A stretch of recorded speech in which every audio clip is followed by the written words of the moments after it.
Hey now. It's only 9, Rusty. Welcome, welcome.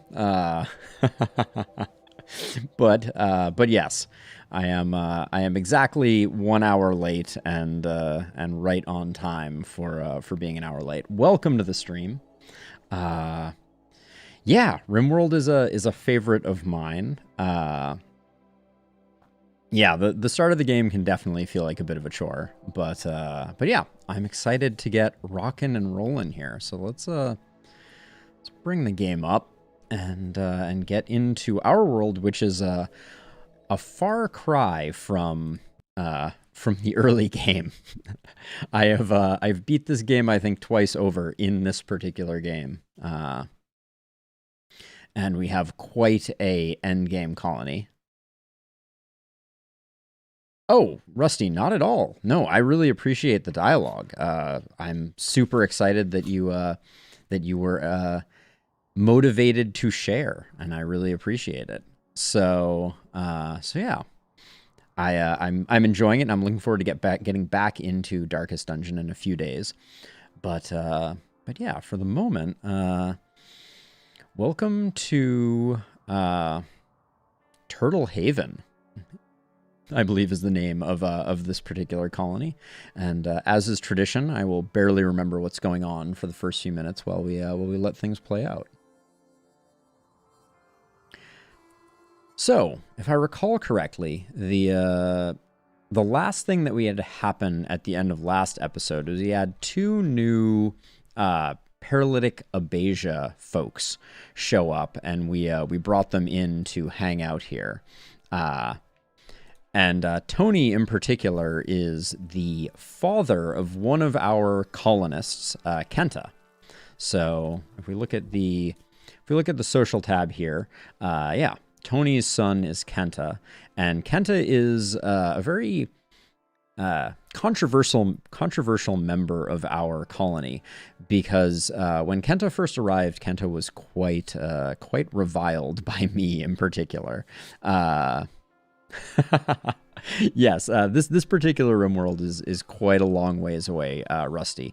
I have about I want to say about 800 to 900 hours in RimWorld, not in this particular world. This particular world we're about I want to say maybe 150 hours into, all of which is up on YouTube. As a side note, not that I am recommending watching all of that, but we are gonna have a raid here. Oh, are we drop pods? Is that what we're getting here? Oh no, several separate groups of pirates are coming in. I expect some of them will tangle with this particular mech cluster here, but we'll kind of play it by ear and see what happens. Oh yeah, here they come. So we just get to watch this one go. Oh, are some of them gonna make a beeline past? All right, well, I don't think we have much to worry about from these pirates. They're going to get... one set of them is already fleeing.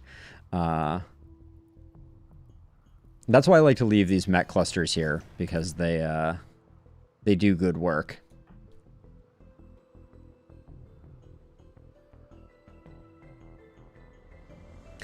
Well, I love to have you here chatting, so thank you for swinging by again, and we're gonna...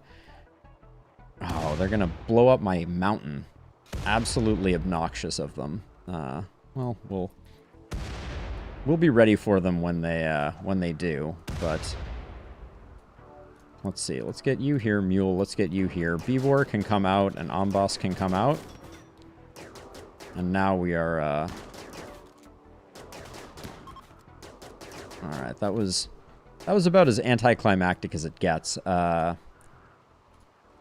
I'm not going to tangle with them too much, but I will bring Valentin out. Valentin has Bloodlust, so getting Valentin a few kills is good for business. Oh, absolutely my pleasure. This is about as far as we will go, because we don't want to run afoul of the mech cluster. But yeah, RimWorld is one of my all-time favorites. Oh, 1,000 hours in Dark Souls 2. So that's actually a game that at some point I will probably pick up because I have not played Dark Souls before. I've watched a lot of Dark Souls 2, other streamers playing it, and I like the like massacre type of genre, but yeah, I've never actually tried it myself. Maybe I'll have to put that on the list to add in. But at the moment, we're going to be draining power a bit because this geothermal is now cut off. I haven't built any redundancy into our power lines here. But yeah, to go over the base a little bit while we're waiting. So this is our throne room and cultural space. The ideology added relics, and we've been collecting those over time. Then we have our armory here. Bedrooms are all kind of surrounding our rec room, which is rather unimpressive. Meat and food locker here, our crafting space here, and then the fungal fields are down here, where we produce a staggering amount of raw fungus that we then use to feed everything in. So it's funny you mentioned that, Rusty, because I am a big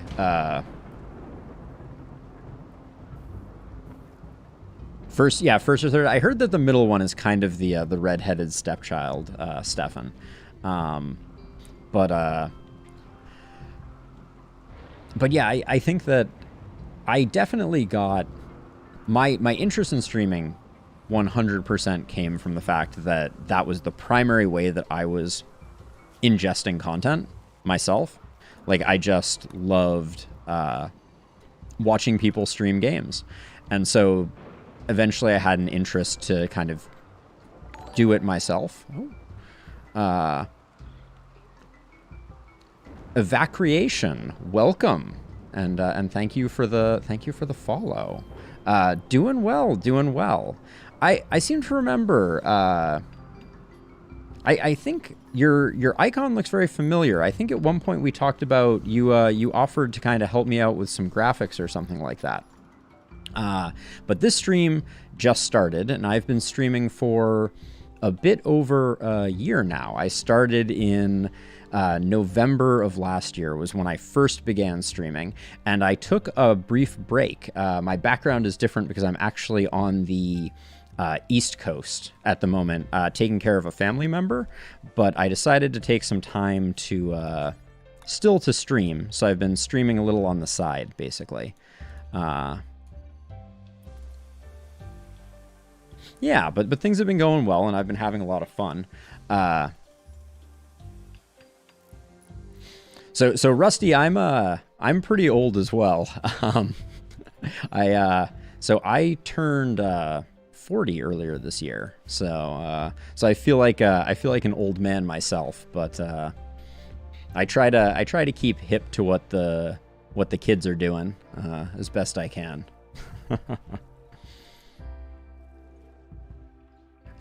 One thing that's very interesting is we shifted our sleep schedule because we're a darkness colony. So we shifted our sleep schedule. So we okay, you got a couple years on me, Rusty. So we're working during the nighttime, and that's to help out with the fact that the darkness meme from ideology means that we have some serious bonuses if we're fighting in the dark.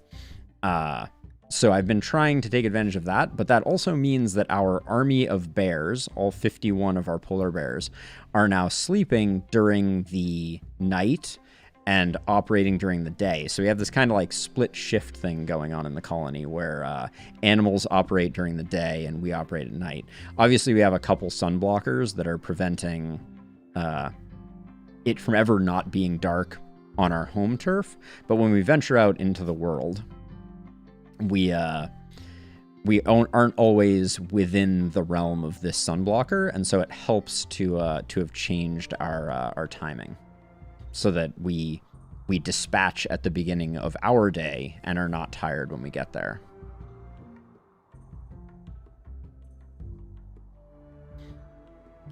Stefan, I know that feeling all too well. Some of the things like the I have to say, if there's one thing in this world that makes me feel old, it is the TikTok trend of like gesture dancing to things that just I can't wrap my mind around what world I would ever want that to be happening. It's a very kind of like bizarre and upsetting thing to watch, but it seems to be the hotness. So I try not to judge, and at some point I may start trying to edit some of my videos down to either be YouTube Shorts or, heaven forbid, even try and post them to TikTok. But I'm not much of a reaction streamer. I'm not, kind of the high energy, like in your face, like, slamming the desk when something bad happens or anything like that. So I don't know if my highlight reels will pull in all that many people. Well, that's what I got in spades, Rusty, is all the chill that one could ever want. And RimWorld for me is just like the chill game. Like, it gets a little frenetic and crazy from time to time, but for the most part, I just find it to be a very kind of like calming Zen game. You build up your work orders, you figure out how to kind of like get your colony running appropriately, and then you can just kind of enjoy and think about the creative aspects of how to kind of build your colony in a way that works well for you. And then you can start working on projects like this mausoleum of all of our fallen comrades here, or the terrarium, as I am referring to it as, made entirely of jade, and soon hopefully to contain all three of our holy relics. We have collected 2 out of the 3 of them. We have the stack trace, and we have the Vanta bit chalice, but the hex crux is still proving elusive, and we're waiting for new quests to be able to go collect it.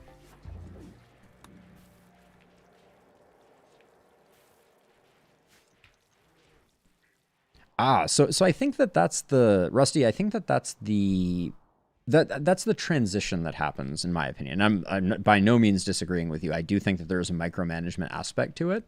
But I think what is really fun is, so I've played a lot of, like, for instance, modded Minecraft, or Factorio is another good example. The types of games where you build automation, and then you have the opportunity to kind of enjoy that automation kind of functioning, and that's something that I really, really appreciate.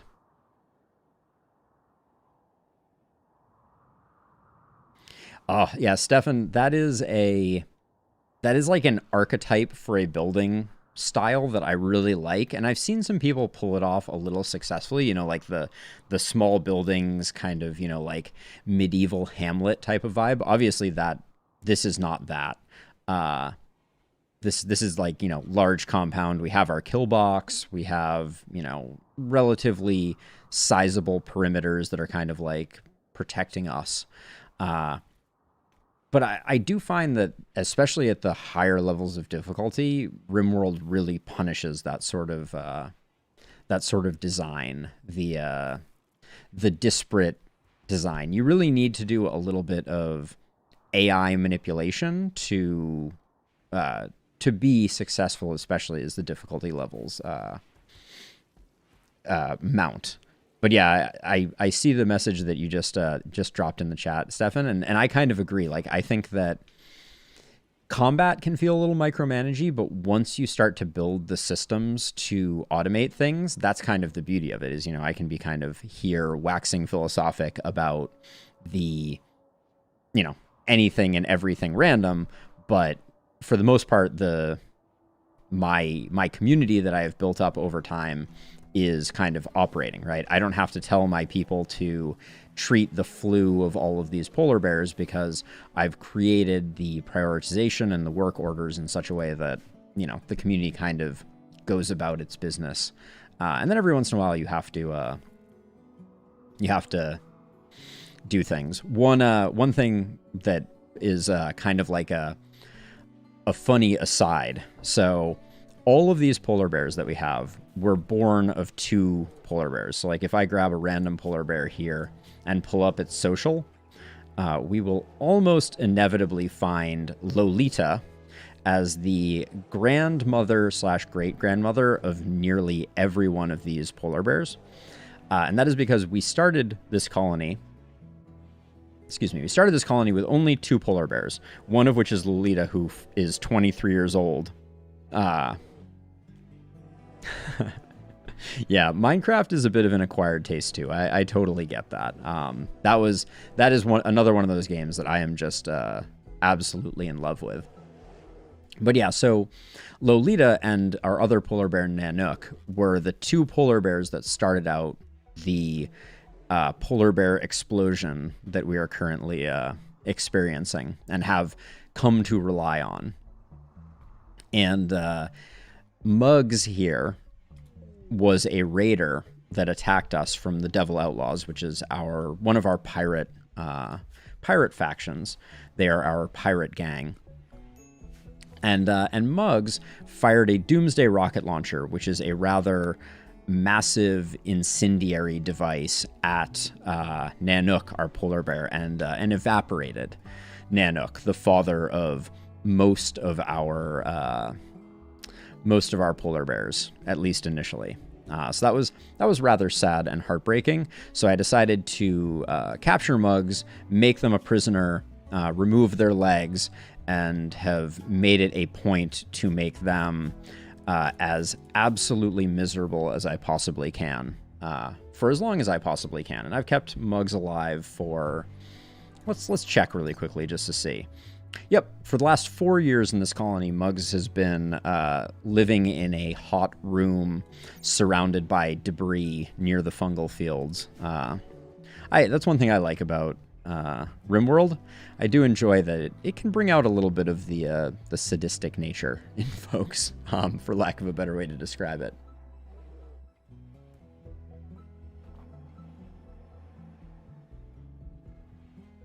I think those are the 2 best reasons, Rusty.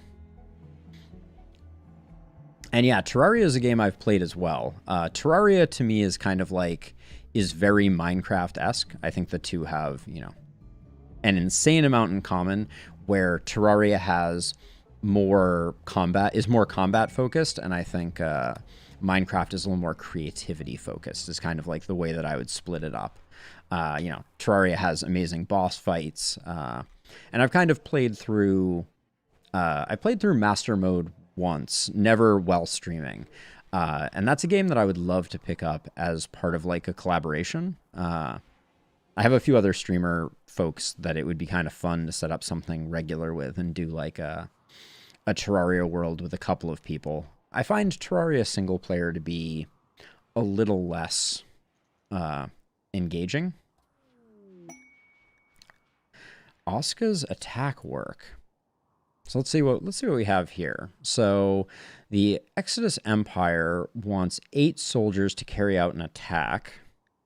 They're not offering anything particularly interesting, so I think we'll ignore that reward for the time being.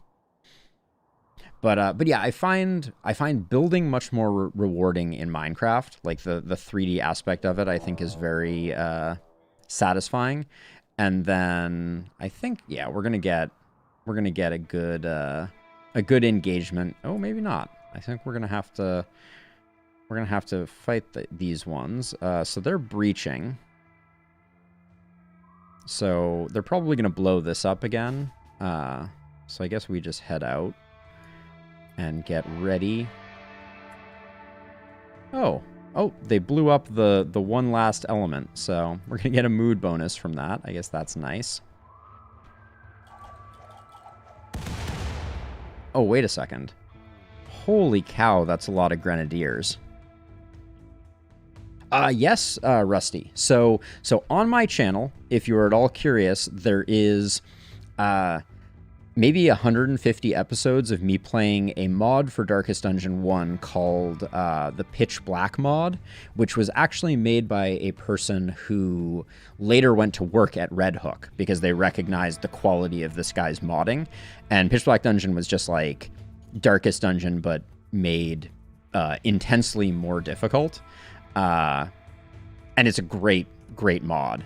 Takes a lot of the things that I loved about Darkest Dungeon 1 and kind of keeps the party going. But yeah, again, that's another game that I have a huge amount of time in.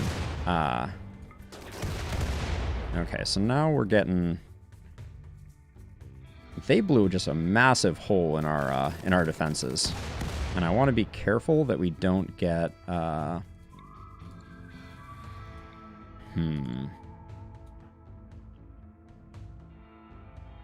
Okay, nice. Yeah, so I love the Pitch Black mod. Had an amazing time playing that, and that's the only time I've played Darkest Dungeon 1 on. Where's Amboss right now? Oh, Amboss is in the tank. We have to make sure we're not. This was a very strange raiding party that we had here. I think we can safely just have Bibor take some fire and just. We got to be careful with this guy, though. We don't want anyone getting lit on fire. So I'll hit them with a Berserk.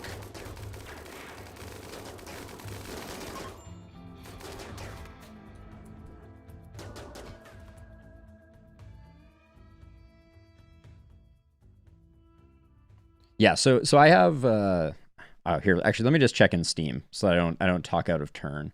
Darkest Dungeon... So I only have 500 hours in Darkest Dungeon, but that certainly includes a lot of time playing modded Darkest Dungeon. Oh, we should check. We should check to see if we have any good recruits here.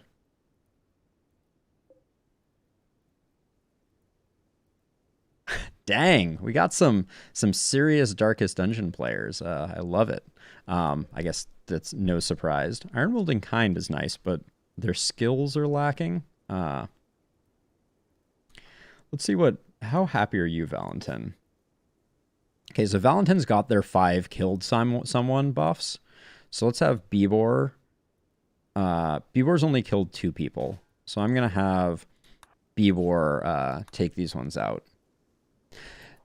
So there are only certain Darkest Dungeon mods that I'm even that interested in, if we're being honest. Like, I don't like the single class mods, although some of them are absolutely beautiful. It's actually one of the things about Darkest Dungeon 2 that I am most, I won't say concerned about, but yeah, I guess I'll just say concerned about, is that Darkest Dungeon 1, so much of the modding community was based on the fact that it was so accessible to mod the game using 2D graphics, right? You know, you could just, like, almost anyone could create a 2D animated graphic. And unfortunately, now with Darkest Dungeon 2, the graphics are gorgeous. Like, the game is, you know, drop dead beautiful. But I think it's going to make modding significantly more difficult because it's going to be very hard for the modding community to generate the kinds of 3D models that the game has. But I've underestimated modding communities before, so I'm not gonna say it's impossible.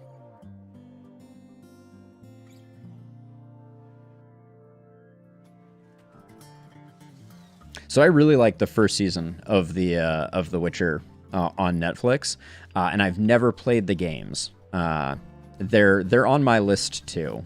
And I generally don't like what I'm going to call, like, The Witcher is like third person combat type of thing, and I've never been a huge fan of that. You know, it's like the Gotham Arkham Knights Batman design type of thing. And it's not my favorite. It never feels particularly good. I think when it's done well with QuickTime events, it can be rewarding. Oh, did they improve combat in the later Witcher games? That's an interesting one. I kind of assumed that that was mostly additional plot beats.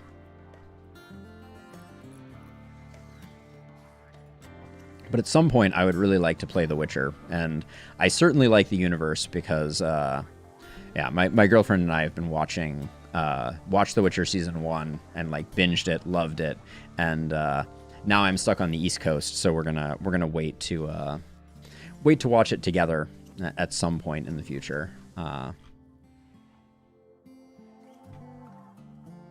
Let's see. I probably should check. Well, so a lot of the Witcher combat is, you know, I refer to it as quick time events, but it's kind of like it's like the Shadows of Mordor system, right? Where you're like, oh, if I push the counter button now, then, you know, a thing will happen, and it has like a little bit of like a Zelda like lock on to someone system type of thing.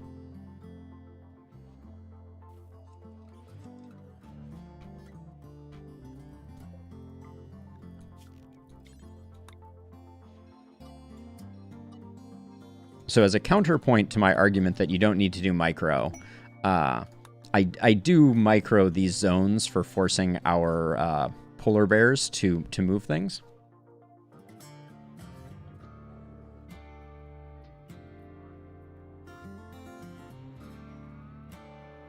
Oh yeah, I can see how the kind of like combo driven system that you're referring to, Stefan, could really not feel great. Because, you know, it takes away a lot of player agency if there's like long stuff happening. Oh yeah, and then one thing that we have to consider as part of this is we're currently doing a quest. We have a quest that is currently active. That is this one here, Friends Needing Help. Now, there is some desire to take Tony and he is a body modder, Ironwold, and a jogger, and steal him away. And we're gonna piss off the why to do that, but it might be useful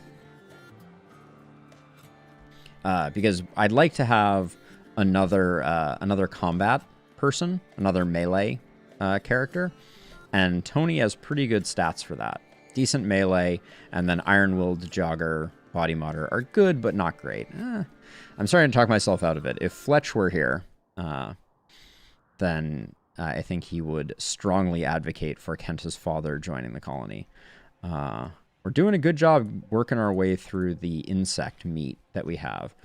We convert the insect meat to chem fuel, and then that chem fuel runs our generator farm, which keeps us powered.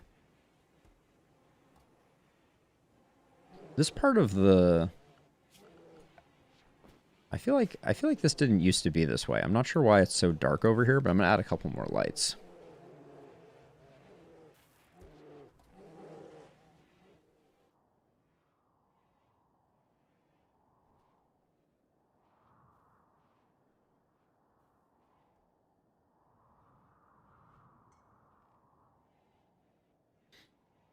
Yeah, Stefan, one thing that I miss with the long playthroughs is that they do, like, this world is a world that I'm very deeply immersed in. I know where everything is, but there's something really fun about kind of starting over and seeing the huge variance and having to adjust to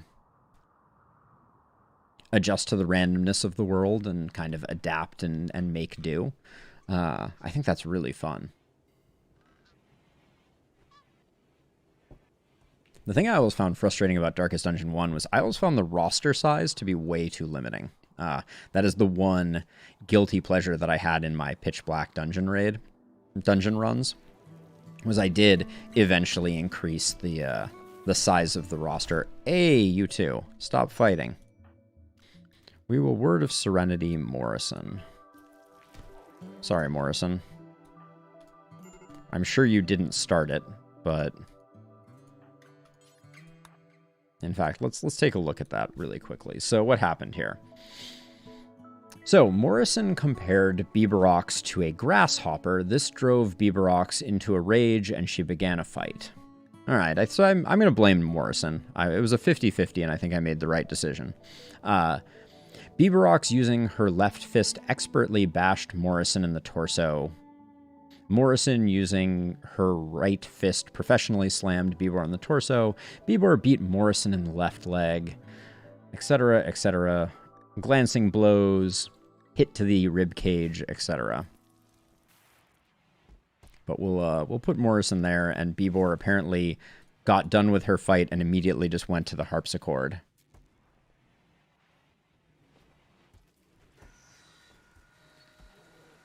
Yeah, so the thing about I think of Darkest Dungeon 2 and 1 in such different terms. Um I guess one thing that I really liked about Darkest Dungeon 1 that I will certainly miss in Darkest Dungeon 2 is multiple of the same class in a party, right? I mean, like, obviously who didn't enjoy Quad Leper, right? Quad Leper was the peak performance in the world of Darkest Dungeon. And the idea that I will never have Quad Leper in Darkest Dungeon 2 does bring a tear to my eye. But yeah, Crimson Court was the worst. I'm on the same boat on that one as well. I didn't find Color of Madness. I think that was the name of the expansion. I didn't find that one particularly compelling either. I found the Farmstead to be kind of meh. But Crimson Court it so fundamentally changed the whole game because of the way that the vampirism curse happened. Well, yeah, Darkest Dungeon 2 doesn't have the opportunity to become invested over time in a roster of heroes, right? Like, you can't develop the same attachment. Like, there were characters in... So, spoiler alert for the end of my Pitch Black series, since I don't think anyone's going to watch the 100+ hours that one had. But the last episode, as a side note, the final episode of my Pitch Black Dungeon series is absolutely worth a watch. And I won't spoil exactly what happened, but it was the first time that I got the achievement that's called Old Road, I believe, in Darkest Dungeon, which is when Reynald and Dismas from your first mission go on the final mission. And I had renamed both of them. I had renamed Dismas as one of my friends / streamer buddies, Meon Rai, and same with Reynald. And they both went on the final mission, and the final mission was something else, because Pitch Black Dungeon changes the final mission in a pretty significant way that I was unaware of when I kind of set out. And I was, to quote Illidan from World of Warcraft, I was not prepared. But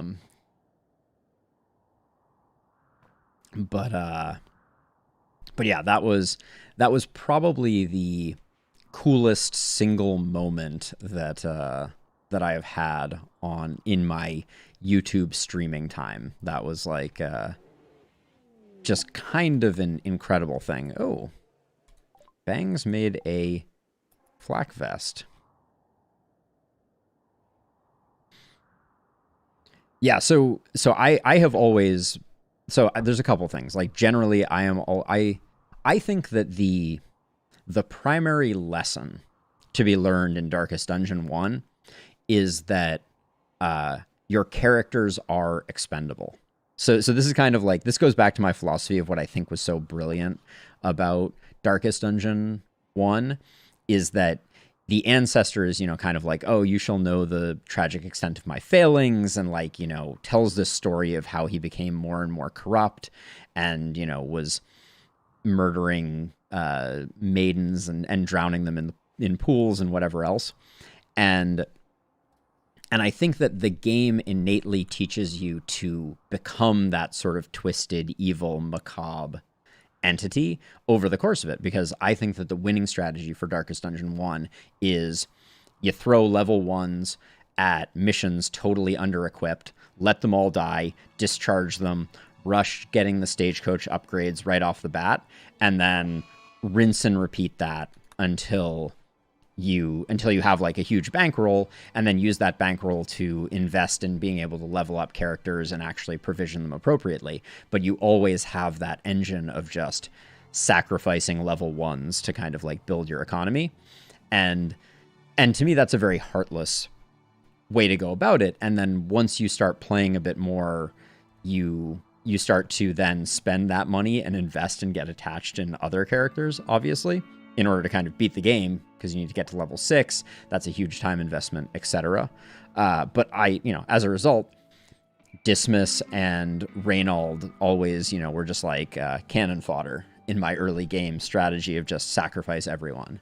So yeah, so this was the first game where I tried to keep everybody alive. Or tried to keep a lot of people alive. So eventually I had some pretty significant losses, but the losses in Darkest Dungeon 1 just feel so impactful. That's one thing that I really, really enjoy about Darkest Dungeon 1 is when the feeling you get in the pit of your stomach when you lose someone that you didn't think you were going to lose is it's so gut-wrenching and perfect. That is the only way to describe it. And as of yet, Darkest Dungeon 2 has not created that same feeling in me. But I also think that the nature of that, whatever we're going to call it, in Darkest Dungeon 1, that strong feeling of investment, also made it a game that when I played it seriously, and then I had to put it down because it was so kind of emotionally exhausting. You were like, I can't play it right now because if I lose someone or something, it'll be disastrous. And I've had that with RimWorld too. This particular, as a bit of a history lesson on this world, the most noteworthy character in the, actually I'll do this as another video. Be right back, YouTube future viewers. So as a bit of a history lesson, the most noteworthy characters in this colony are Valentin, who's currently frustratingly in age reversal, and Flynn. And that is because if we go back to the beginning of time, before, and we look at our population graph for all time, there is this moment here where our colony dropped to a single person. And that single person was Valentin. The entire colony, we were at 5 people. We got raided, and everyone was either kidnapped or murdered. Valentin was the sole remaining person alive, and Valentin was slightly injured and is incapable of medicine. And so Valentin then bought a slave from a slave trading ship. That was Flynn, whose name initially was Prissy.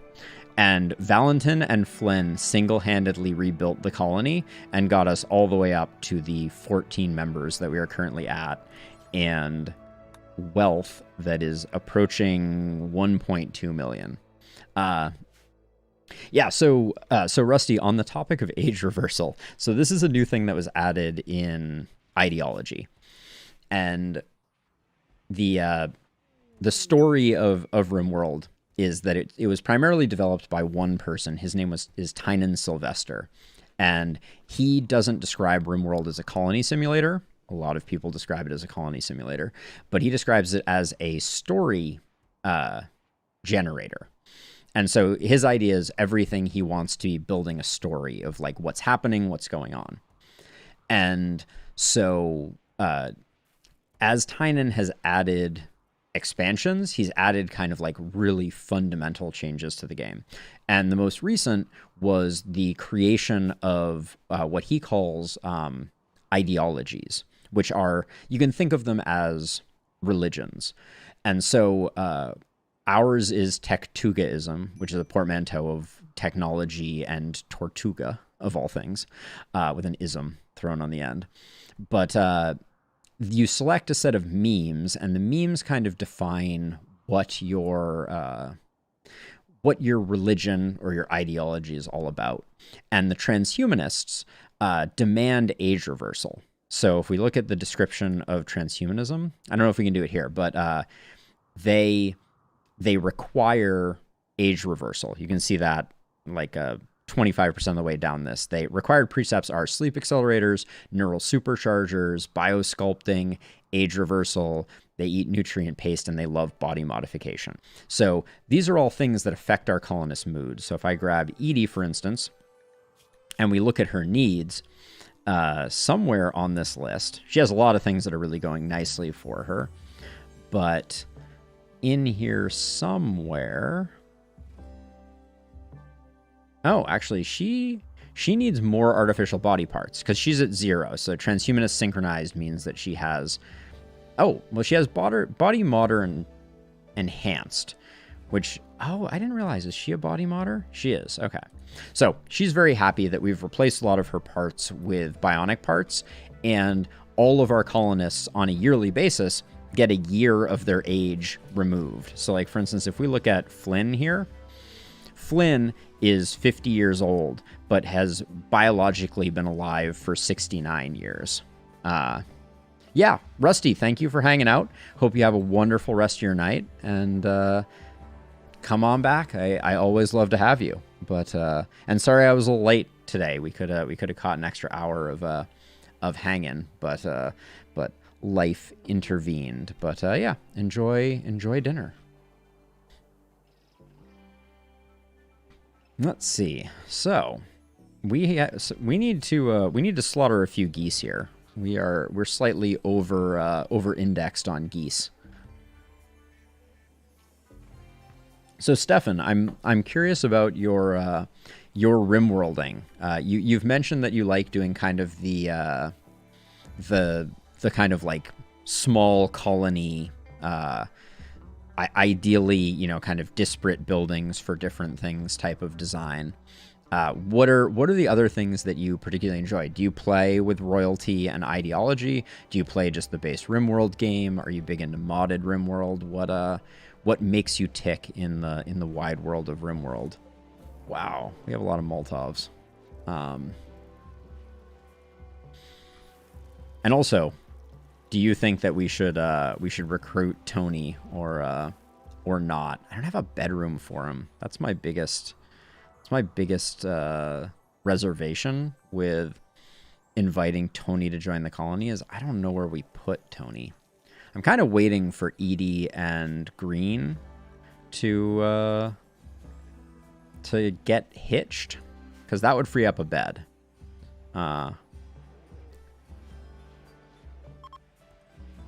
Okay, which are there any mods that you're particularly fond of? Because I have a lot that I really enjoy.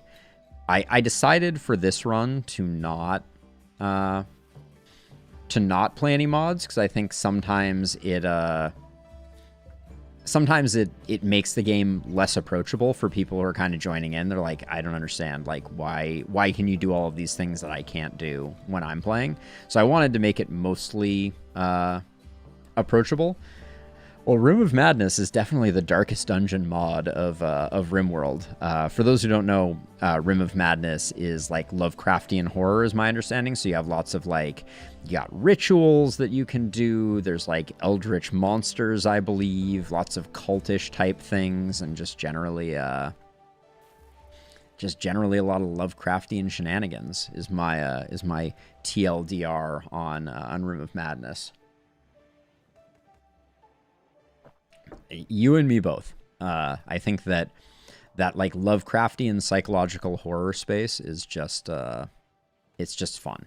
It's really a good time. What we need though is some traders. I don't really want to. Which one was this? Oh yeah, we're not doing that. I really want to get rid of this mech cluster at some point. Like, we could pull it ourselves, but I'm just kind of waiting for pirates to show up and do my dirty work for me, although that hasn't worked so far. How close is this one to being done? Looks like we have like 4 or 5 turrets here. And I think oh no, and we still have a low shield too. Well, that may prove more durable than I necessarily wanted it to be.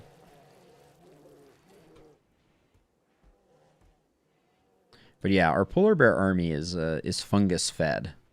Basically everything in the colony here runs off fungus. That was kind of like one of my visions, although the story of this of the fungal fields.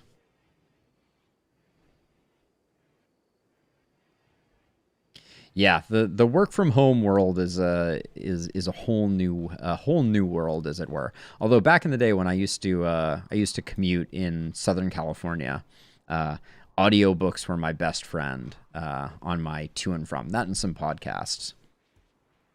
Uh, but the story of the fungal fields is also kind of a fun one. So fungal gravel, which is what this fungus grows on. Why is there? Oh, this is terts. I was like, why is terts Spanish in here?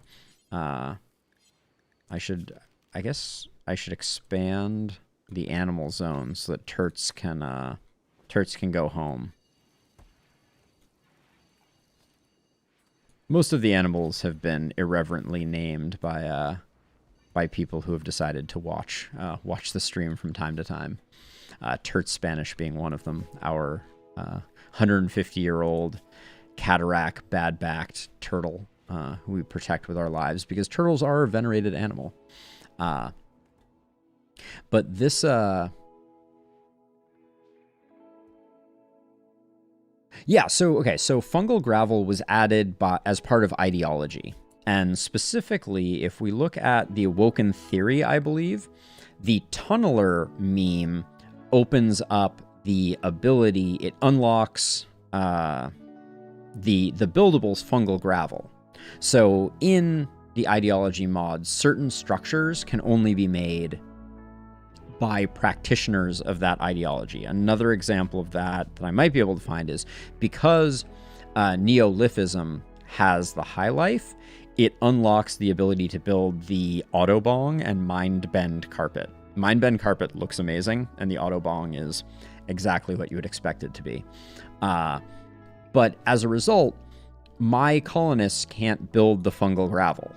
So what I had to do was I actually took a prisoner and recruited them without converting them to my ideology. And the prisoner that I chose was Steroid here.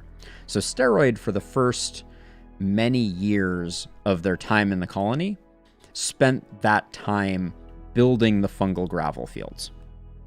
Now, the thing that is nice about Nutrifungus, which is the product that grows on fungal gravel, is it does not require light.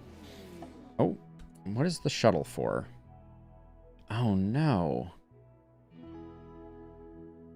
It's already time to send these guys on their way?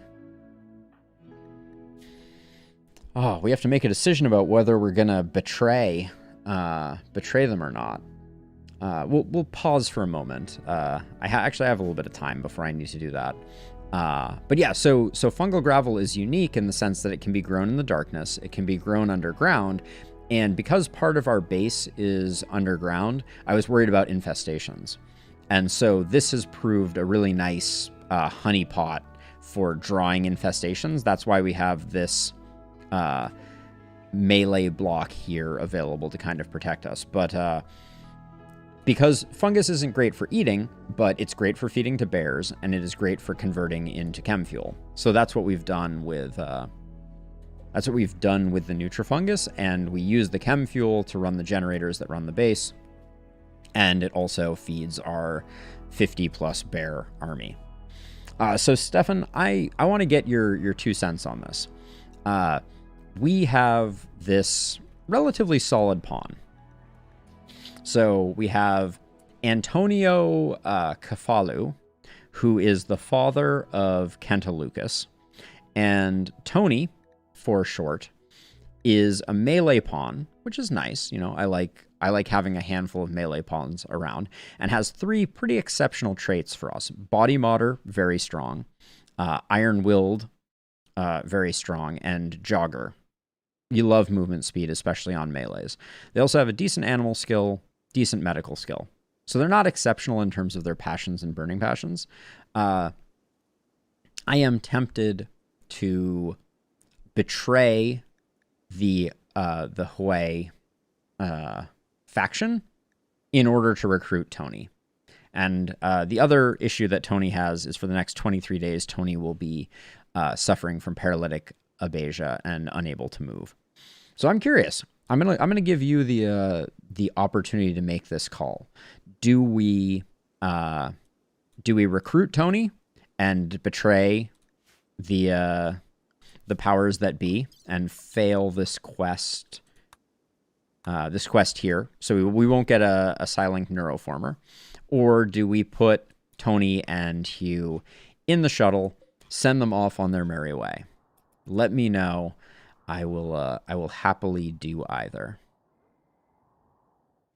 If we take on Tony, we have 23 days to build a bedroom, and I need to find a place to put said bedroom. We might be able to put one here where we have the neural superchargers. That might be the best place.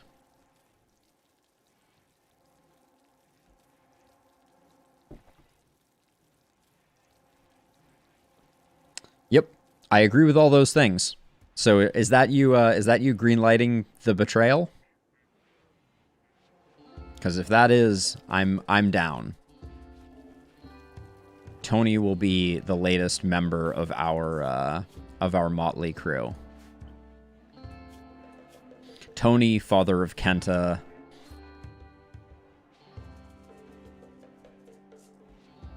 Oh, well, so Kenta has the best room. So for context, Kenta is jealous. So Kenta has a pretty sweet room. All right, green lit.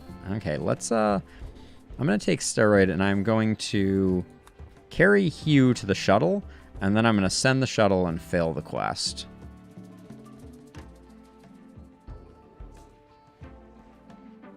And then we will capture Tony. Now, can I send this? Okay. I can't do that. So let's see. Mule.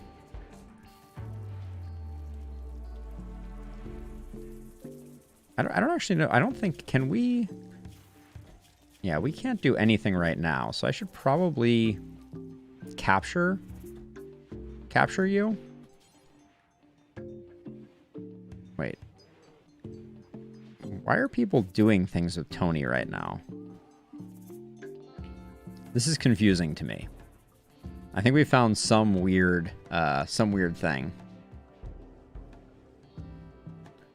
So I believe that jealousy doesn't work if the room is classified as a barracks.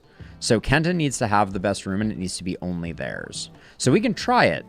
I am open to testing that theory out, but my understanding is, and we can check quickly just to see. For Kenta, it is degrading to have a less impressive bedroom than someone else. He gets a mood loss if any colonist has a more impressive bedroom. Maybe we can. Maybe we can toss another room in here, another bed in here, and Kenta and his father can share. I'm also, though, tempted to just move some of these neural superchargers.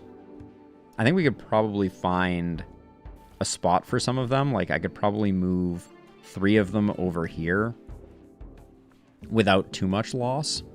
I could probably just move them down here, too, to be honest. People will go to great lengths to get neurally supercharged. That's like it's our brand new sentence type of territory right there. But also, how are the fibrous mechanites going? Have we? No. Well, we won't know because the person that I remember who had fibrous mechanites. No, there they are. Still a mild case. Mule has them. Okay.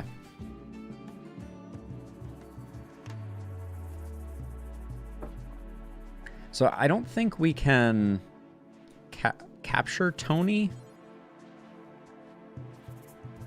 at this point, and the shuttle, when does the shuttle leave? I'm not sure. We'll just leave the shuttle. It will eventually take off of its own accord, and then we will start working on Tony. I also know that there is an operation to cure paralytic abasia. Anti-abasia mechanite infusion. What does it require? Requires 10 Glitter World medicine. We have the Glitter World medicine. I'm not saying we don't. We apparently have 150 Glitter World medicine. But I'm tempted to get things a bit more in order before we do. So I think...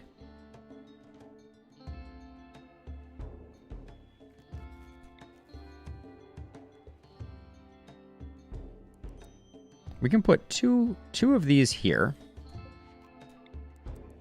without messing with the feng shui too much of things.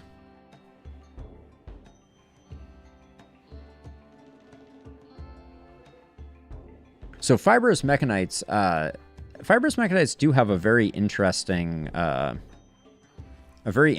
curve, right? Like you get a huge manipulation and movement bonus.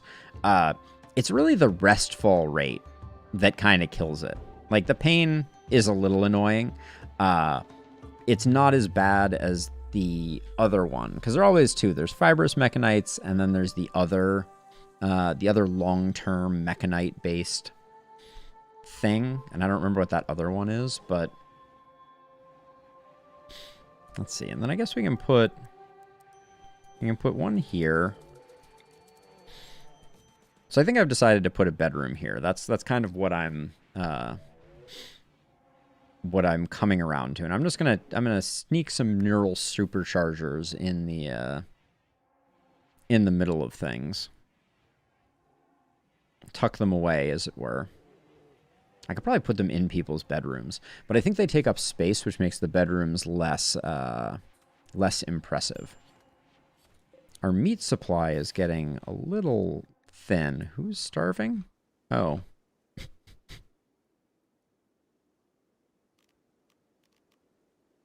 Hugh is starving. All right, well, this may be a double betrayal then. I always thought that when you were in a shuttle, you weren't, that wasn't a problem. But, I guess I was wrong. Sorry, Hugh. My apologies.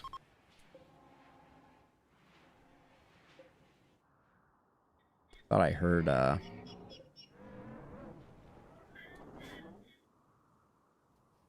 I don't believe so. Let's double check. They have a beauty of 1, so I don't think so. But let's look at all their stats. Terrain requirement, flammability, cover effectiveness. Nope. So yeah, they don't add anything to the space that they're in, but they just need to be in the general proximity. That's kind of all that matters. You know, you don't want people wandering too far to get their neural supercharges. And then I think what we're going to do is we're going to do our standard. What is our standard? Our standard is 3x6 for non-jealous, non-royalty. And I'm going to need to move one more of these, I think, to make this work. This is 3x6. So I think that's where I'm going to nestle the room. Which means that I guess both of these are going to need to move as well. We're going to need to find homes for even more neural superchargers. I don't really care if they're near those, but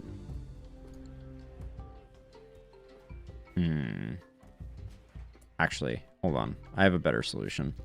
I think we move this here.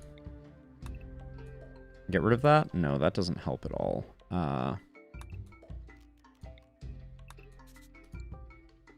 So I think we can reinstall one of them here. And then we need to move one more. Yeah, I try to make the rooms not too oppressively horrible. Sometimes easier than others. We're gonna end up cannibalizing a lot of this space. I wonder Okay. New idea.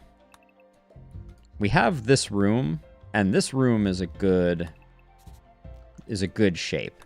So let's do another one of those, like this, and let's see how many neural superchargers we can fit in this space. It's not great because this is 6 wide, so we can put one here, one here. Oh, okay. Well, we need to get that one sorted. Flynn.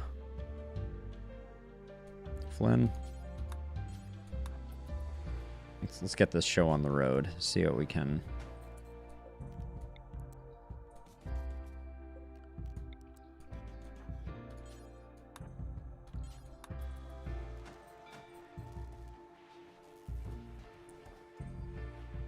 Whose room is this? This is Flynn's room. Okay, so this is a royalty inspired room. We can put one more neural supercharger here. I hope Flynn hasn't wandered too far. All right, someone's already got it. Ooh, secret complex. Oh, we're going to be doing this for sure.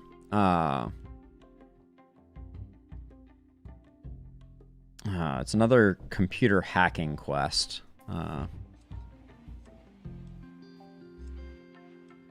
Oh, wait, okay, and this works, because now I can put this here and this here, and then we have our room. Okay. I made that way harder than it needed to be, but we have a room here. How's Hugh doing, I wonder? Still starving. Poor Hugh. But this doesn't feel too space inefficient. Now, at this point, with our current money supply, oh, we should put a vent there as opposed to anything else.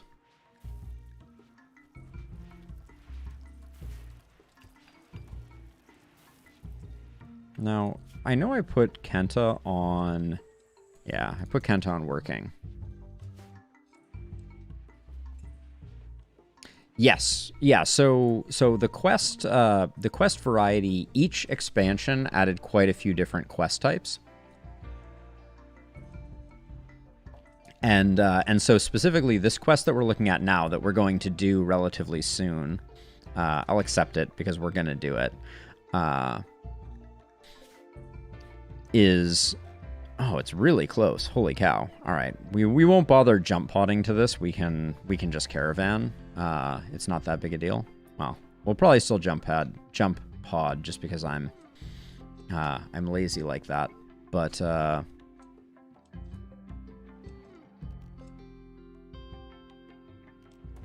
let's get this bedroom set up.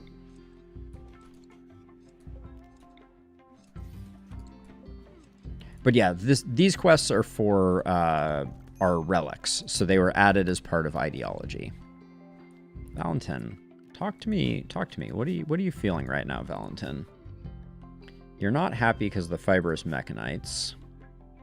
Yeah, tired, pain, and sick. Okay. Well, when in doubt, snort some yayo. Now let's see. Let's get some art into the future bedroom of our latest recruit. Actually, I'll cancel that. And there we go. And that has Tony's room ready without too great a sacrifice. I feel like a lot of things are breaking down at the moment. But yeah, if I went over the mod list, actually, I don't think I have a way to bring it up, but I have basically no non-DLC mods installed except for wall lights, because I hate lights taking up a space. So I have these wall lights, and then some performance improving mods, like one that adds the level 4 speed up, and then Rocket Man, which improves garbage collection. for RimWorld. Oh. I assume that this doe self-tamed. Yep, self-tamed and then immediately died. Sorry, doe. We barely knew ya. Speaking of which, I could use some muffalo. My kingdom for any source of meat. And as for Hugh, I hope that... Hugh may just die, but...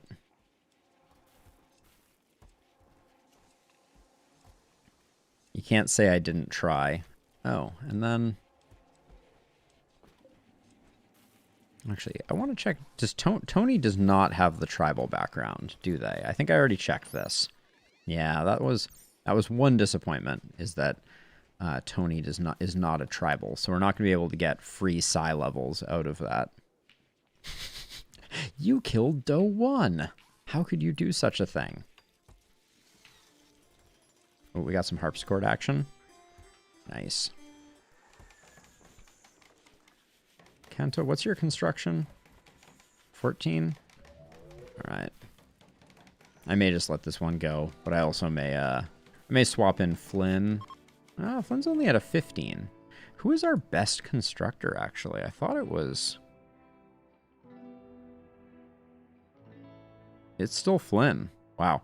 Our construction has lagged quite badly. So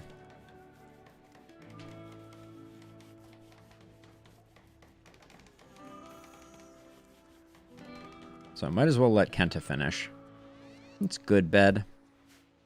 And then I guess we could make this for prisoners for when we capture Tony.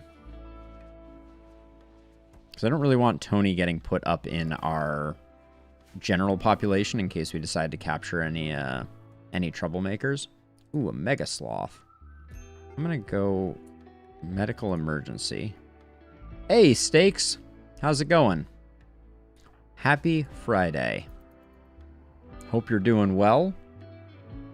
We're chilling out on the rim over here. Oh, I got no complaints. Although I'd be lying if I didn't pretend that I didn't start out this stream very late today. It was I was really hoping that I'd be able to kind of continue my streak of starting at 8 p.m. and then the day just got away from me, as it does. And yeah, and so we're just playing cleanup, and I'm currently getting some deposit of gold.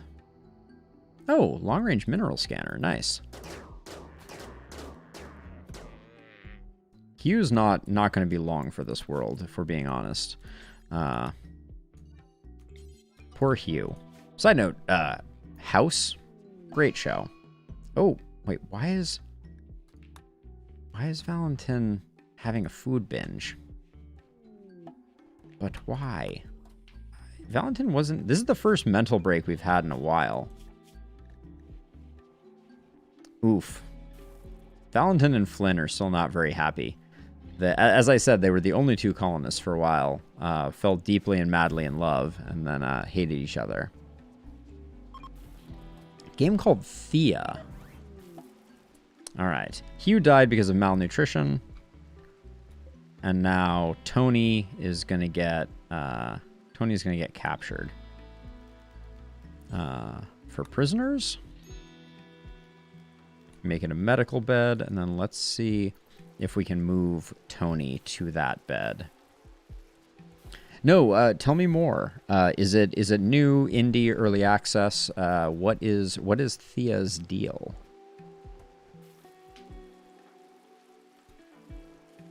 Okay.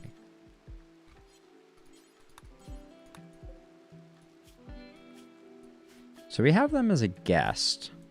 Maybe if I try to arrest.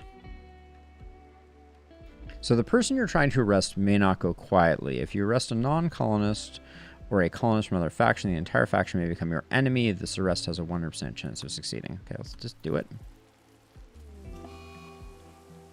Okay, we are now hostile to the Hoi, and we are going to convert them.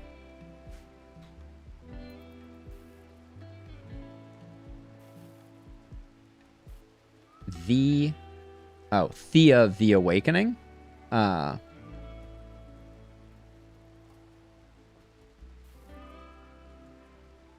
Okay, I'll definitely have to scope it out.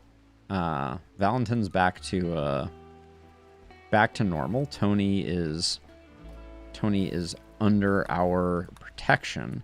How much does the Huai? Whoa, they fully hate us now. Okay, well, it's time to bribe them back.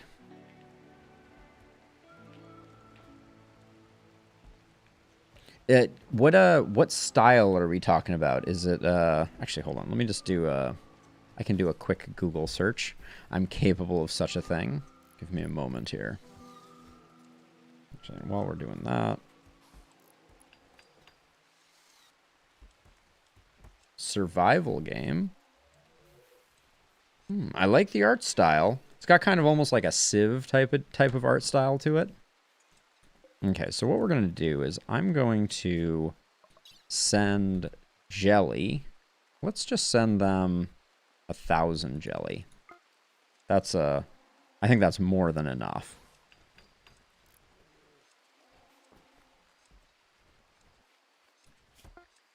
Okay. Let's see if that wins them back. Plus 200. I think that's what we need to max them out. All right, let's just do it. There we go. We are allied. Yep. Beautiful.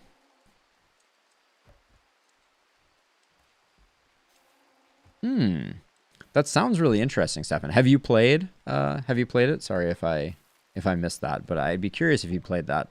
Oh, we have researched great bows. Let's get smoke pop packs going, just for completeness' sake. And yeah, that was, we now know Tony cost 1,000 insect jelly, basically. Why do we have so many idle colonists right now? Is the colony just functioning that well that we have nothing to harvest, nothing to clean?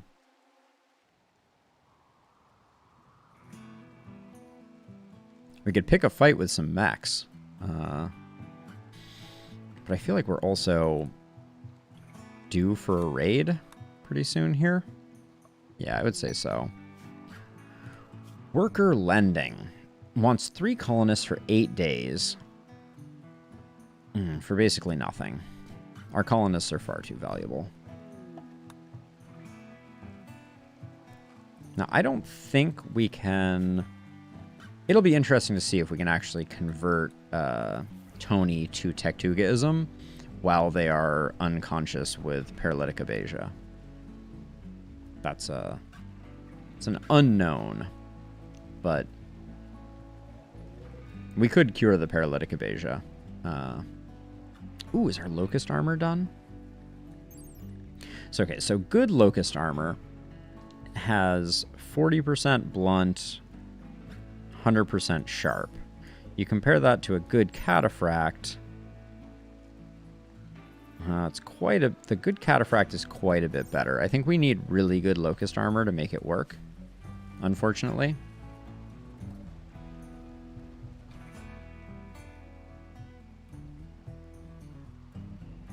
I was hoping we would just be able to whip it out, because I think, actually, hold on, how many?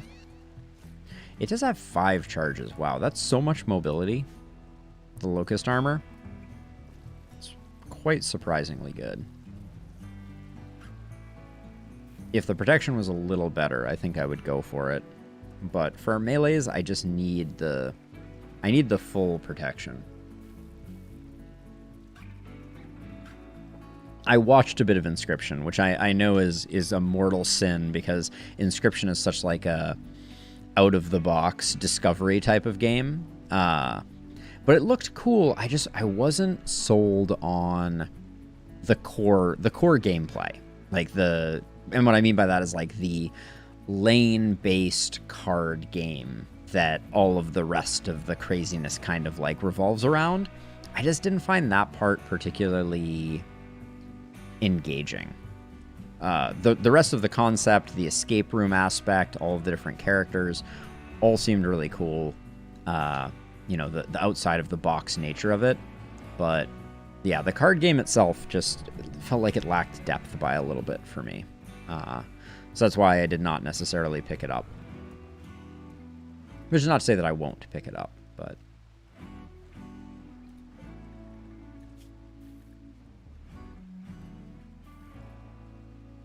Wow. Tony is a big fan of steroids. They've had 5 deep talks.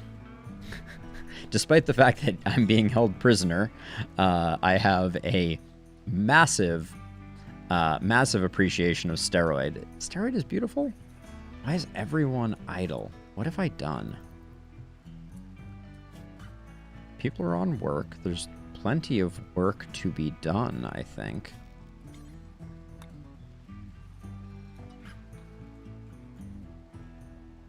It's making me nervous that there's nothing to be done. That probably just means it's time for us to... Well, right now would not be a good time to take everyone and go, but we will do the Ancient Complex soon, which will create a good backlog of work. But yeah, I could try out Inscription. I may be overly critical towards it. It's funny. One game that I actually want to play, I probably won't play it on stream. I'll just probably play it on the side. Tony's doing reps while currently unconscious due to paralytic aphasia for the next 18 days. Maybe I should just do the surgery. 10 glitter roll medicine isn't that much, right? We can get on with things. I should probably also hunt these llamas. Oh yeah, we shouldn't, until the fibrous mechanites are sorted out, we probably shouldn't do too much stuff because people are going to get tired. But let's do the operation on Tony. We've already spent 1,000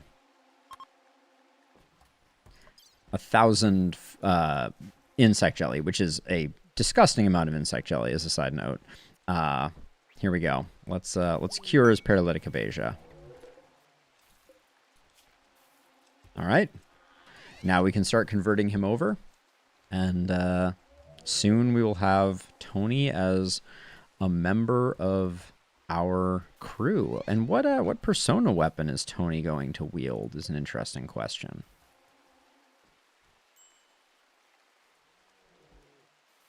Oh, Super Auto Pets is the game, Stefan. And it's kind of like a ridiculously simple game. I don't know if you've seen it. It's been doing the rounds on Twitch and YouTube. But basically, it's like almost like a Hearthstone arena of animal emojis that all have different abilities, and it has like a 10-win arena system, almost a la Hearthstone. And I don't know. It looks like very like mind off, little bit of strategy, fun type of game. And yeah, I've enjoyed watching people play it, and it's one of my guilty pleasures is just tuning into someone playing it. There's one streamer in particular. Oh no, Hugh fell out of the shuttle when Hugh died. That's heartbreaking. I didn't realize that. Wait, where's Tony? Why is Tony not here? Do we relocate Tony to here? Okay. I almost had a heart attack there. I'm going to make all of these medical. Make this one not medical. And then someone should move Tony to... move Tony appropriately. Yeah, okay. Because I want Tony inside the base.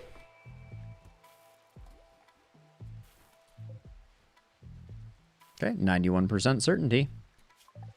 And we're knocking out all the remaining research, because why not?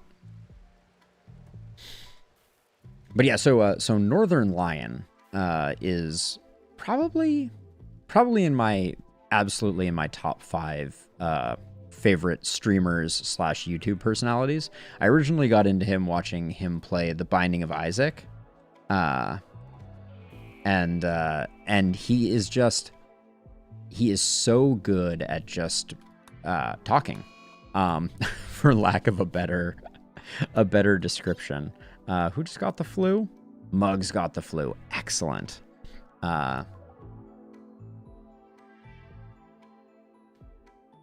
So Crab Game, I watched Soda Poppin play Crab Game, and Soda Poppin is another streamer that is a guilty pleasure of mine to watch. But I watched him play Crab Game, and that was enough Crab Game for me. No slight to Crab Game, but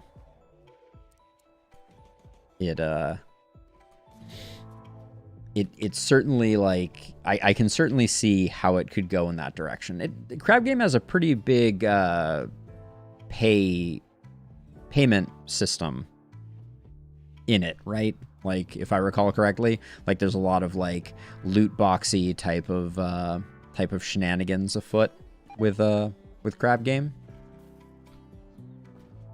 Maybe.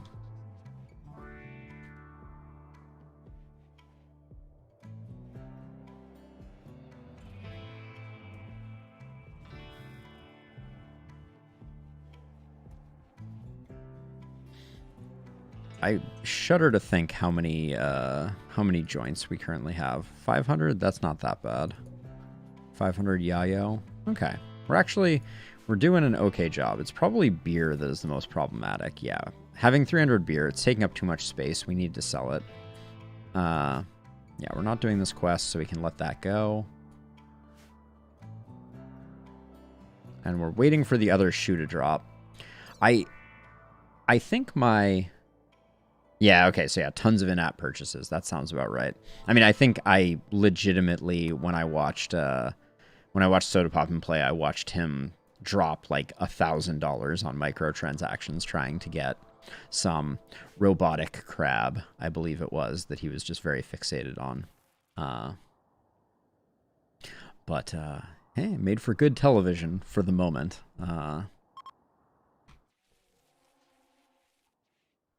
All right, are we past our fibrous mechanites yet? No, we're not. Looks like we're getting close to the end of it. So steroid is beautiful, eh? Yep, beautiful and greedy. Good old steroid.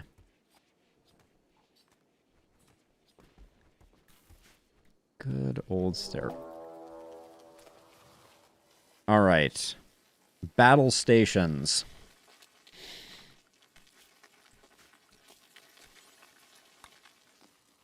So this is the honeypot I was telling you about before, Stefan. So we're going to transfer all of our animals out of harm's way. I'm going to make sure that the animal zone doesn't have any weird locations because we had some death that way. Everybody needs to come to approximately here to start. Close those doors.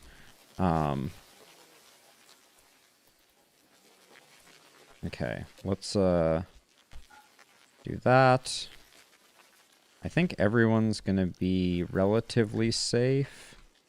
I'm gonna forbid this door, forbid these two doors. Okay. So everyone should now path properly. Beeborn Amboss are going to get like that. I can hear... Do we have a...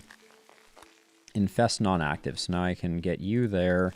For the moment, I think I'm gonna... Alright, we'll just do this. So we're going to have a pretty decent infestation happening here. 19 hives? Is that what we're looking at? Yeah, 19 hives. It's not terrible. I don't think it's all happened yet.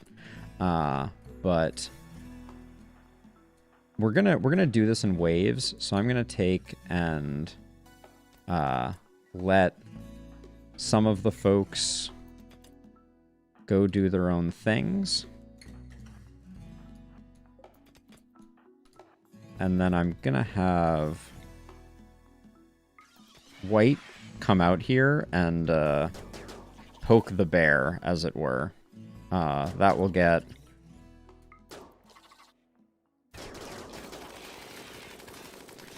So this design... Oh! don't like the infestations. So we get a lot of infestations, and they're generally not small. So this is our way of handling them, which is we have this melee block set up where Amboss and Beevor, our meleeers, are holding down the front line, and at the moment Mule is doing a bad job.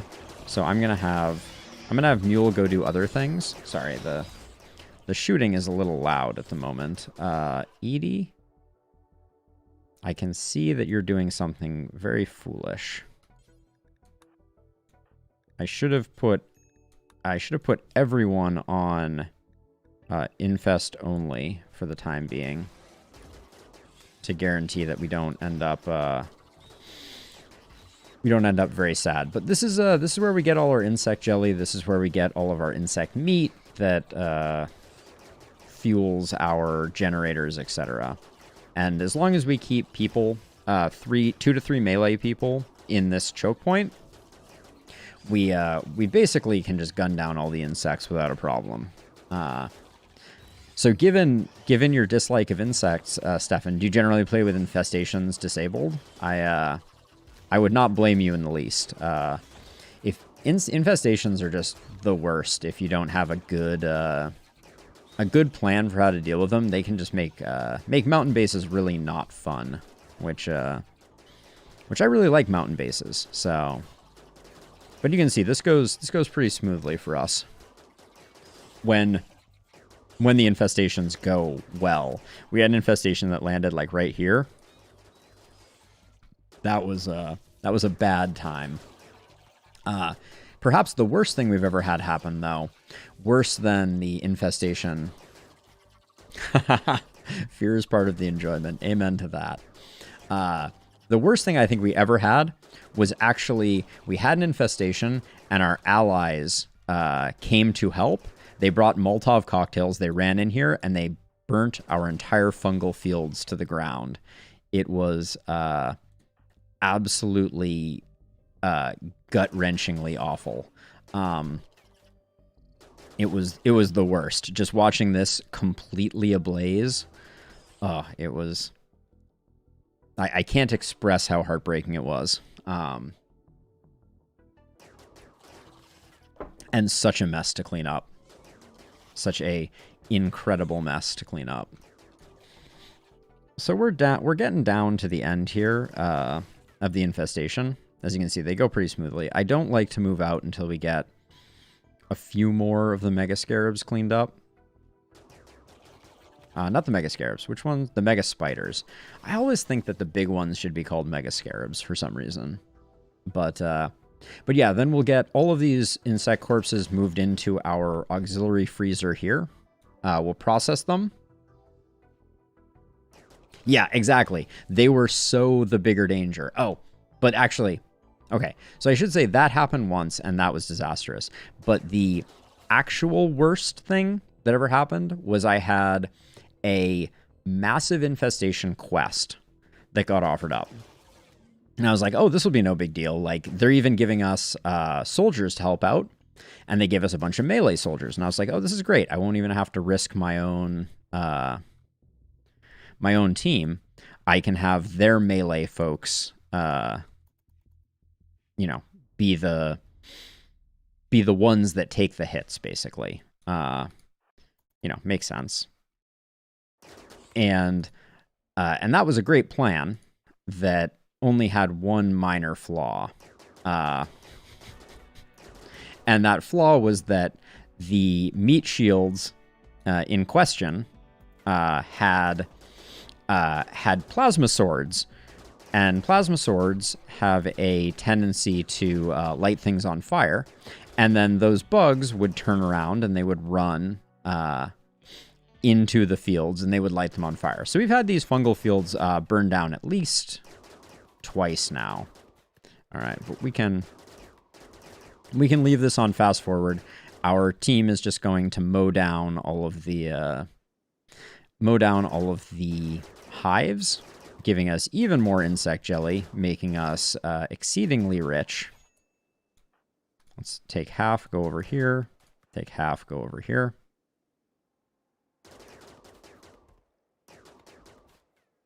The worst is when I miss one of these. Okay. Thank you. Did we get everybody? I think we got everything. We have at least one Mega Scarab here that appears to be... Okay. So we can let everybody go. Now, let's... Oh, this is a bug, though, actually. Just to point this out quickly. Tynan, if you're watching. As the corpses start to build up here, they will sometimes land on top of the doors, which is not a big deal because the door stays closed. But if I were to save, quit, and reload, this door would then be open. And the door being open is really bad for obvious reasons, but because if the door is open when I come back and I'm in the middle of an infestation, I'm going to have a real bad time, is the short version. So I've run into that bug before, and it's it feels really bad. So let's see. Animals can, I think, just all go to bears, except Turt's Spanish. Turts should stay on. Animals. The carrier dryads go back to cleaning, and the rest of the bears go back to bears. The bears will now clean up the remnants of the infestation, which will be nice. And then if we rezone the bears for where we put the insect jelly, they will also collect the insect jelly. So, people are tired. Minor break risk on Valentin. Valentin, you literally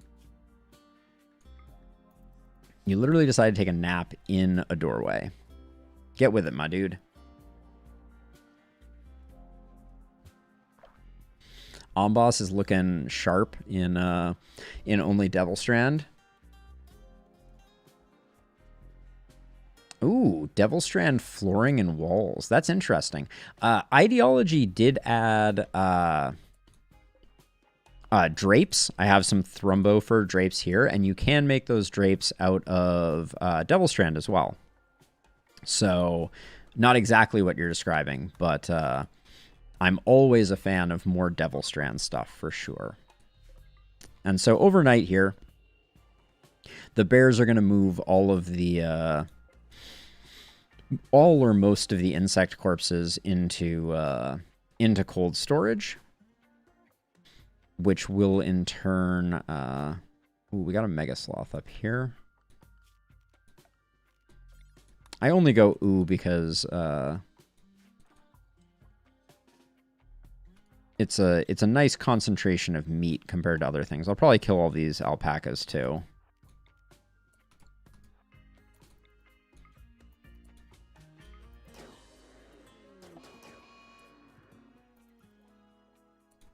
Let's see.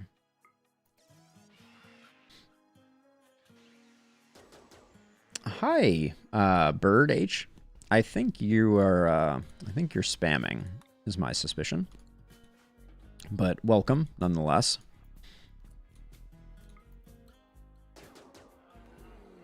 Ooh, Valentin with those headshots. How did we kill this? Aimed and fired, right kidney. Yep. Pierced the bear's brain.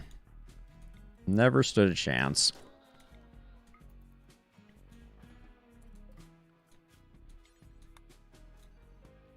I'm just getting our meat supply up a bit more to where it needs to be, with a few big game kills. And just like that, we've recovered the 1,000. Oh. Hello. I hate it when I miss one of these.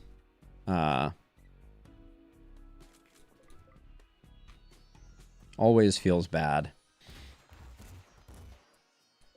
go? Actually, hold on. Can I... Okay, we'll just deconstruct it. Someone will get to it. The light from this lantern will actually kill off our fungus, so we can't dawdle too much in taking care of that. And then Randy's in the drink, so I'm gonna have Valentin. Oh yeah, actually, I didn't rezone our folks here. There we go. Cooking for you. Valentin, Amboss, and Randy. There we go. So that's why no one has come down here to work on the insect jelly. We're gonna need to get rid of some chem fuel because all this insect meat. In fact, for the moment, I'm going to pause chem fuel from organics. We might make some kibble out of it, but we're gonna have to come up with a plan. But Steroid will get to work on breaking down the corpses at the very least.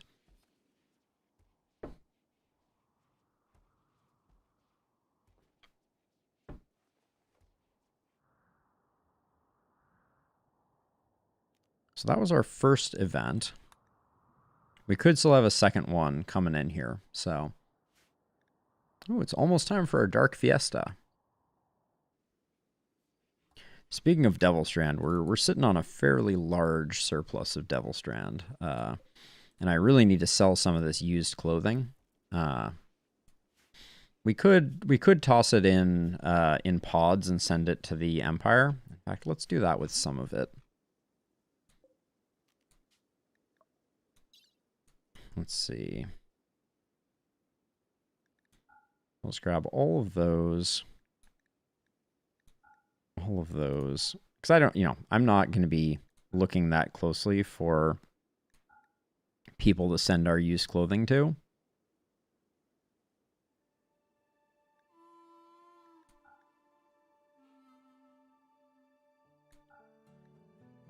So if we can offload it, I think that's good for business.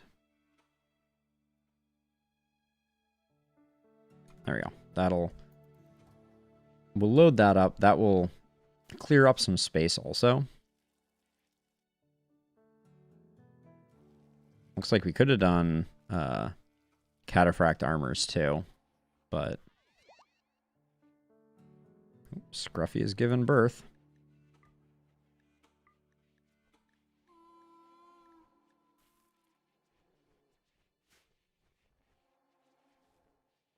Yeah, I actually, funny you should mention that. In our large infestation that took place in this room, we lost our crematorium, or our crematorium was destroyed by the insects, and I never reset up the bills for it. So speaking of lazy, I am guilty of that.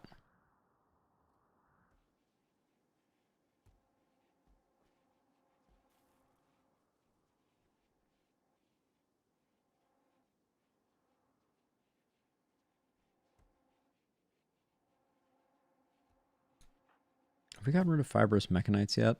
Jeez. Takes so long for fibrous mechanites to go away. It is its own special kind of challenge. I also, if we're being honest, I think we probably have enough Luciferium to go for have the whole colony, or at least all of our meleeers on it. And I just haven't pulled the trigger on it yet, but it is tempting. I would love a weapons dealer. We have so many Molotovs. So many frag grenades that we don't need.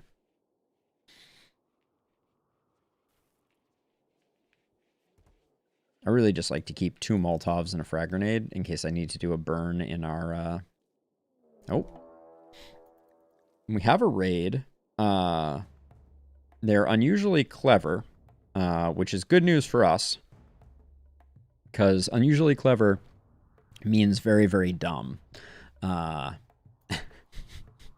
So they're going to help us out with the mech cluster in a big way, I think. This part here might cause a problem. So we are gonna get prepped over here. But because I think this one will sneak by. I think this one is gonna start fighting, and we'll see how it does, who wins the fight. But I think this one is gonna sneak by. Where's the fire? Why was there a fire?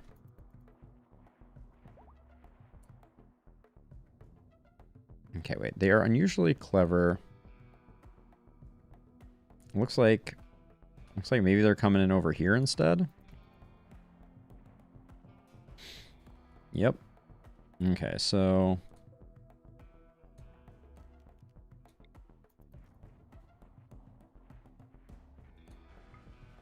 let there be madness. Oh, it looks like they are coming in, so we'll do this. We'll let them fight a little bit. Looks like they're going to clean this up, which is nice. Yep. Okay. Mech cluster defeated. Beautiful.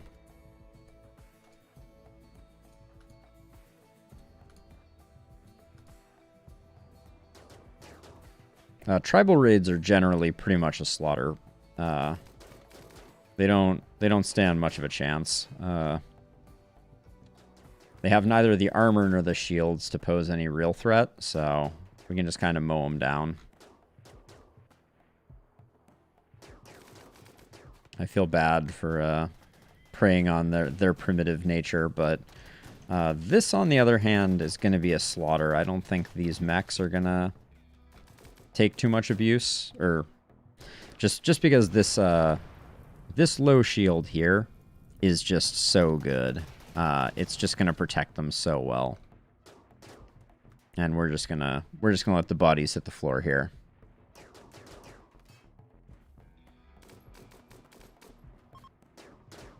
So the only way that I've ever heard of farming Luciferium is to capture enemies and then get them addicted to Luciferium, and then use their Luciferium addiction so that when you get more raids, you get more Luciferium. I'm curious what other farm mechanisms you've used, or if that's what you're referring to, because that's the primary one that I've heard of before. I'd be curious if there were other ways to deal with Luciferium, but I mean, we're just kind of naturally collecting it, and we're somewhere around like 180, so we did down someone. A pyromaniac.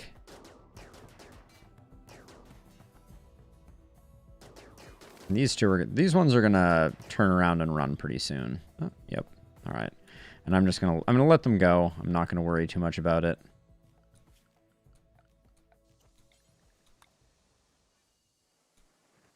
And I will zone the bears accordingly.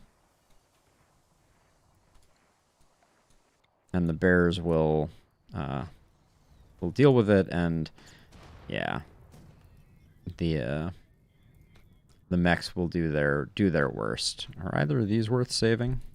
We probably wouldn't be able to make it anyways. No.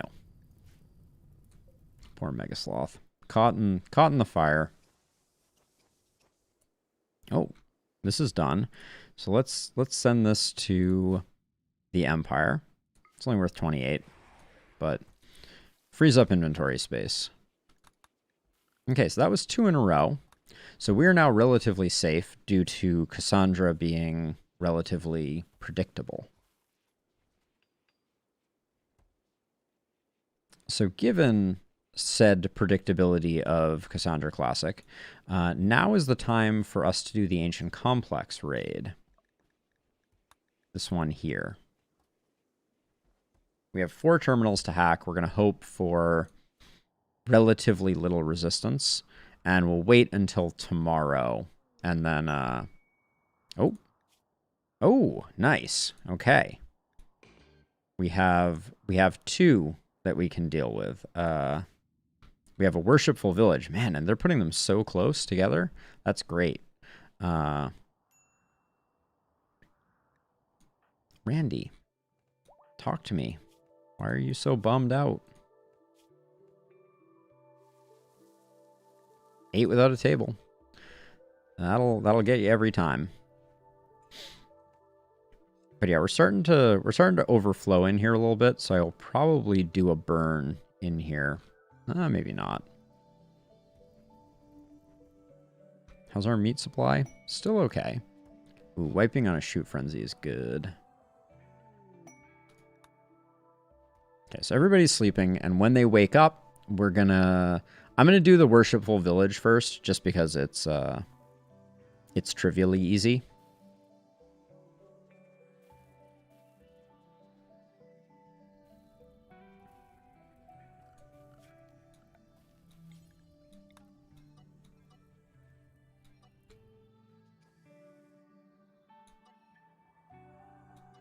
Oh, we got another mega sloth here. I'm just gonna grab for food. Oh.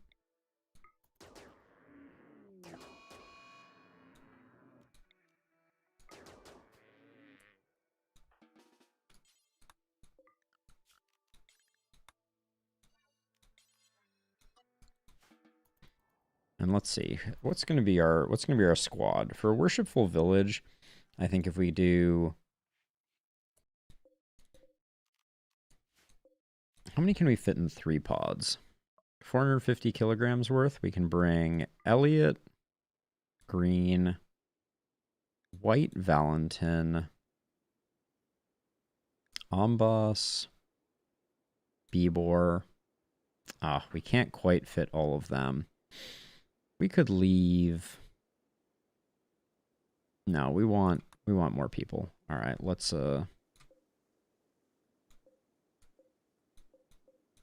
grab one more. So, Valentin, White, Bebor, Ombos, Elliot, Green, and I like Flynn. All right, and that's gonna be our crew. We'll also put in, well, for worshipful village, we don't even really need much. Yeah, we can just go as is. All right, let's load them in, and then we will we'll show them what for. All right, everybody's loaded in. Drop at the edge. Oh, they're missing a concert. Heartbreaking.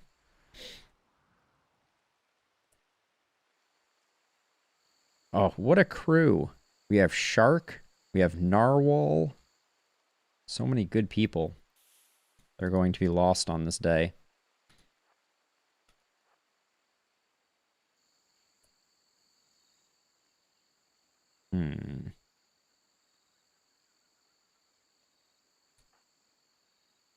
I would just want to get, what's our best attack vector here?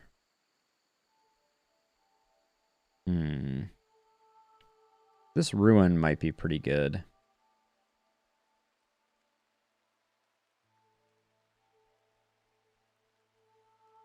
I can also just kind of wait for them to come around the corner and whack them. That's probably for the best. Let's have Elliot come out and see if we can get a good berserk pulse here. Ooh.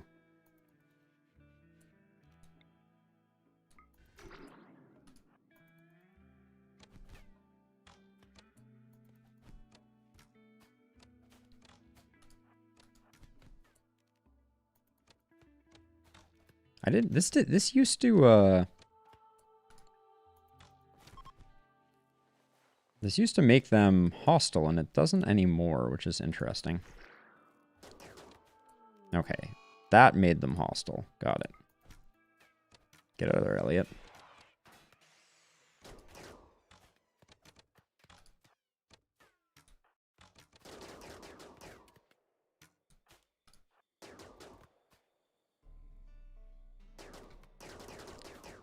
These tribals aren't going to know what hit them.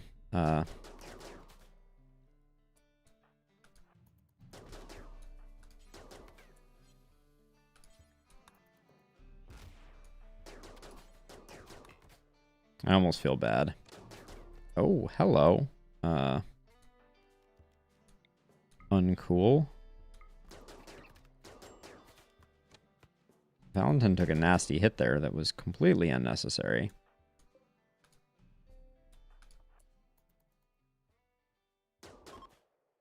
Okay.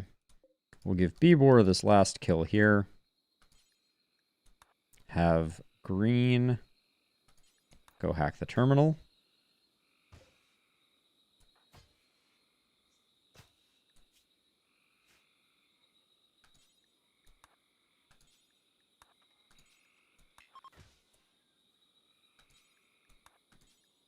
And I'm just doing this because of the bloodlust. Okay. Can we reform now? Yep. All right, we'll take all the ambrosia with us. I guess we already did. Take all the luciferium. Platsteel plate. We could take that. Or plasteel, excuse me. We won't bother, though. Okay, and then I think, like, this is a... We have enough far skips. Bibor, far skip. There we go. All right. So that's one quest down.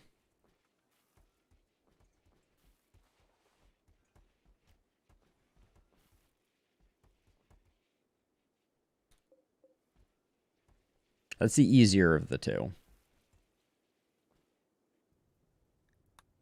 We're hostile with the Camisa nation, which is ideology makes up nations that don't exist in any real or actual way.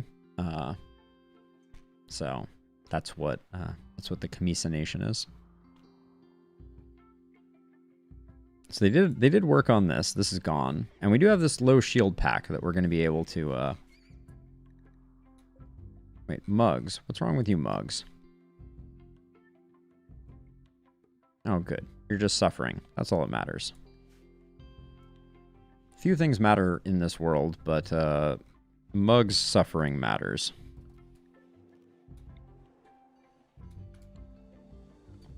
I'm going to expand this. I was previously using this for our unstable power cells, but I'm just going to keep them installed now, I think.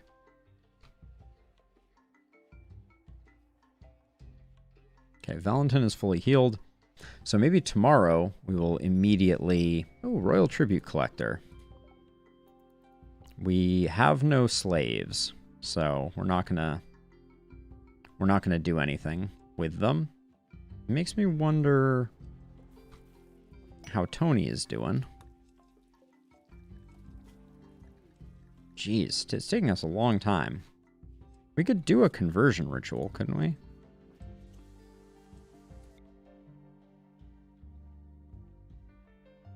Expected quality 56% is pretty bad, though.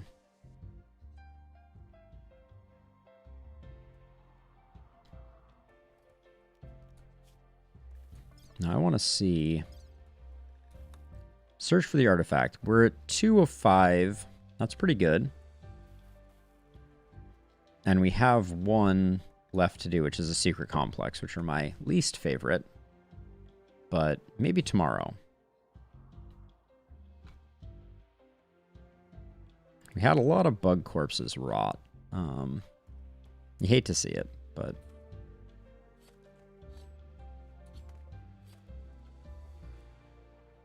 No, and we need to rebuild all the pods.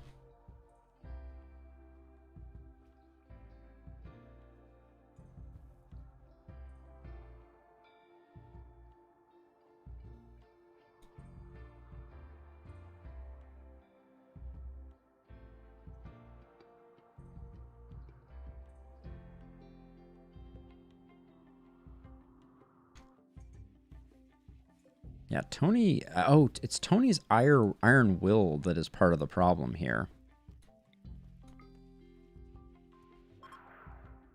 Yeah, okay. I was like, wait, what is taking so long? But yeah, Iron-Willed makes it substantially more difficult to recruit someone.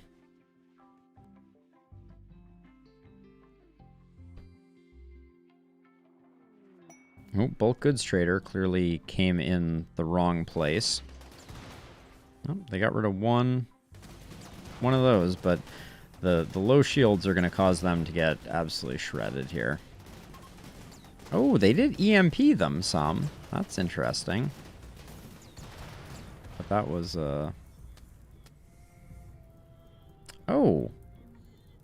They destroyed the I'm surprised these centipedes aren't attacking now, because there's really no anything left here for them to defend. The smoke spewer that was here is gone. Ooh, Dark Fiesta time. Let's do it. Let's have ourselves a Dark Fiesta.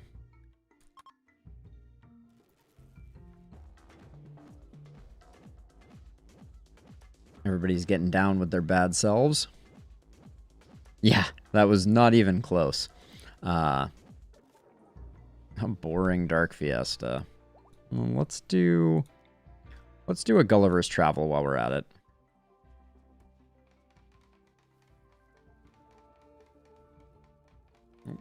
Lolita has given birth, so we have another trainable polar bear.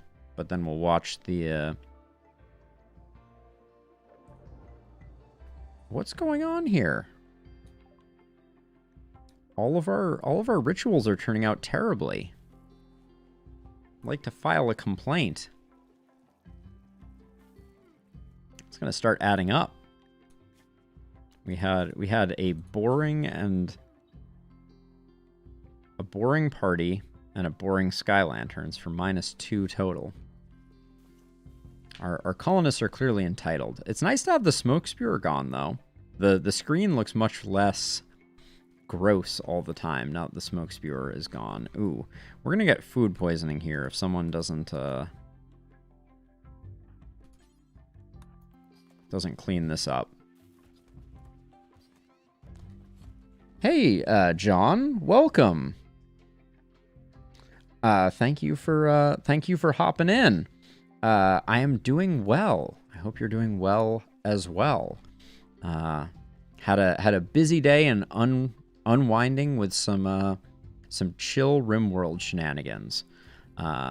We're on the hunt to collect our third relic of our ideology, Tektugaism, and yeah, we're going to be going and doing a ancient structure raid in not that long. But I am absolutely baffled by why these mechs are defending this plot of land. But I'm not going to complain. I'm just confused.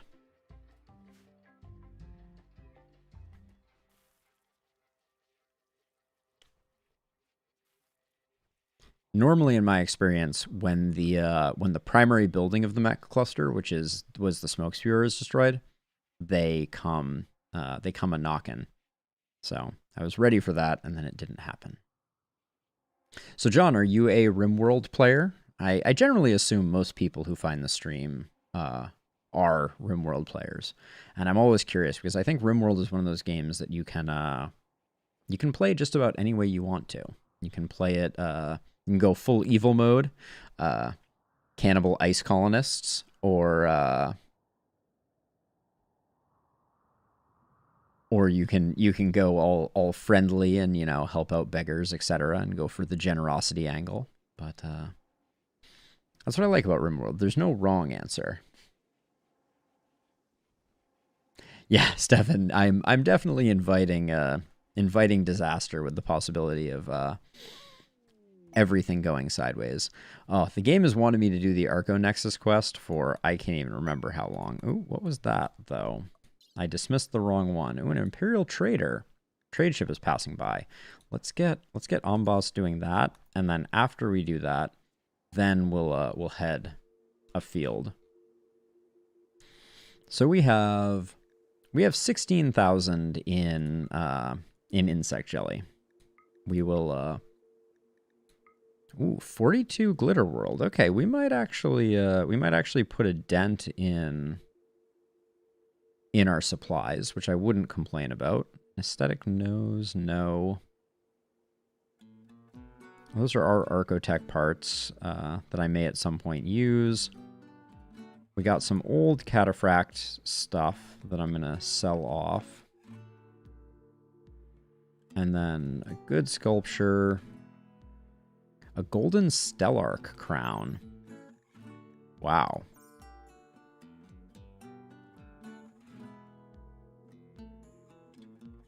So yeah, I was kind of alluding to the version of that I went with, which is I did a heavily augmented ice sheet cannibals version. So the basic idea was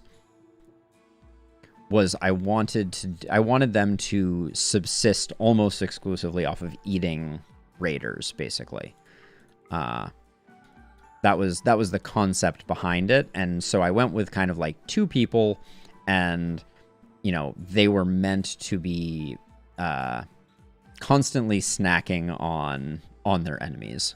That was the concept, and it worked out reasonably well. But the ice sheet is hard to manage, and I don't remember how well that went in the end. But do we want to get rid of insect jelly? Maybe we hang on to the insect jelly and first we try and get rid of some of our drugs.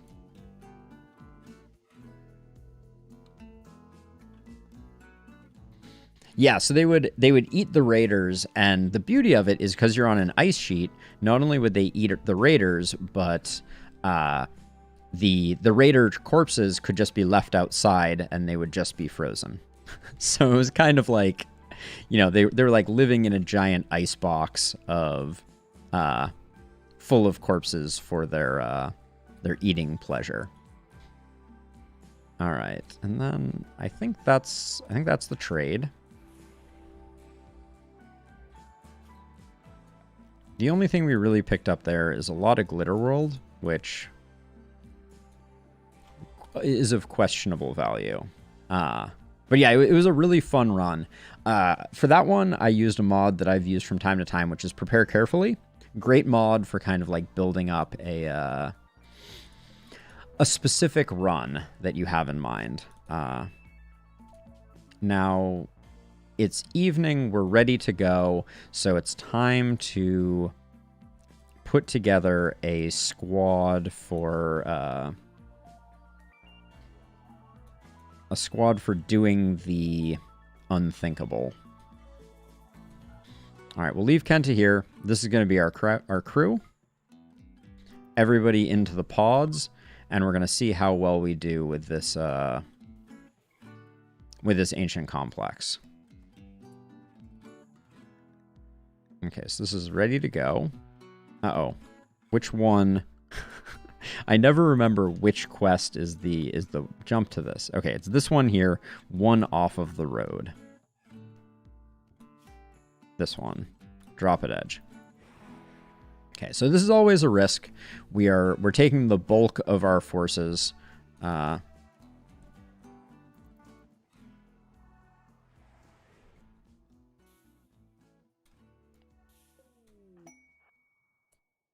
But we need to... We have work to do here, basically. So what we're going to do is we're going to deconstruct this, and then Flynn is our best mobile constructor. So... Oh, hello. We found the wall.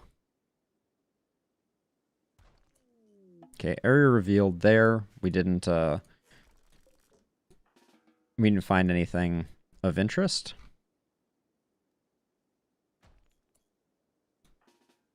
Okay, we can have Green quickly come in and hack the ancient terminal. We're not going to mess with the security crate, but we'll move over here. And the goal here is to do as much hacking as possible with as few encounters as possible.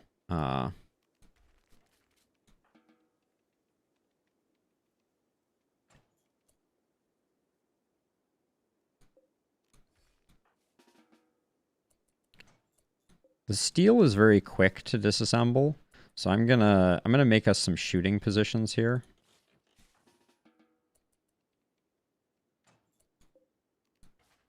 While green is doing that, because we're gonna be able to get like if I put Amboss and Bibor like here and here, then I can get the rest of our team in position. And then we can send Flynn in to do a bit more investigation. Okay. Geez, we're really striking out for, I think there are 4 terminals here. Oh, well that was just a dead end. I'm being very cautious because I don't want to step in it, proverbially. My word. This is the most uneventful side possible. I'm not complaining, but you can see how much longer it takes for Flynn to disassemble non-steel. The steel goes fast. But all right, we've got a whole lot of nothing, and I think that now it is time to move the whole crew around over here. Green should almost be done. Ooh, Deathly Installation Riches happened. Just a random ancient complex. 1 terminal is hacked. I don't mess with the security crates. I don't want to mess with it. I don't want to know. All right, that's gonna be not the most fun, but not terrible.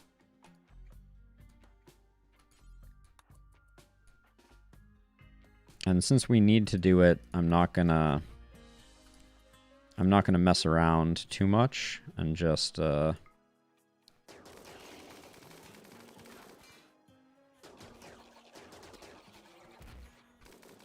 accept that we're going to have some leakage around the side and some things are going to come in weird places, but that's okay. We need to keep moving. Probably the biggest danger with these types of missions is exhaustion.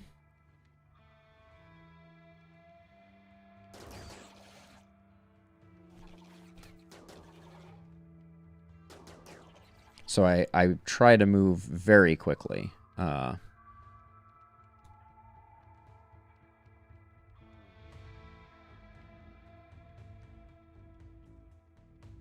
bugs should slowly work their way back, and when they do, we can snipe them while green is doing the hacking.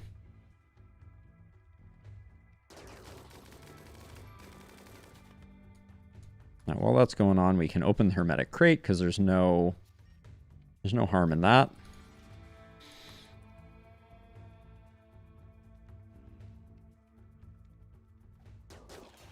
Okay, rooms are safe. Green's almost done with the hack. We can send Flynn in like this.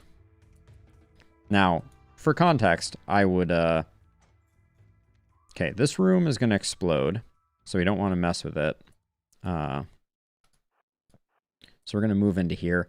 This unstable fire fuel node, that's the thing that makes it explode.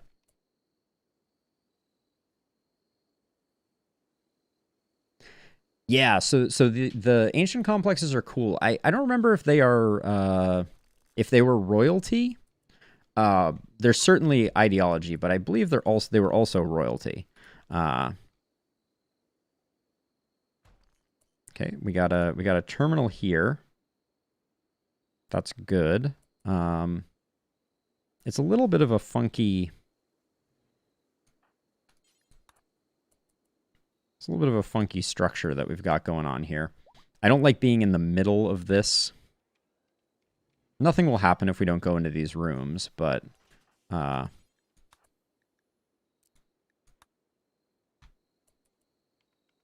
yeah, these ancient complexes are at the same time fun and awful. They definitely have add some complexity to the game. Okay, this is good. Let's have Flynn open this hermetic crate. All right, Flynn moves back. Amboss moves here. Bivor moves here. And then... yeah, awful. Like, when things start to go wrong, they go very wrong very quickly.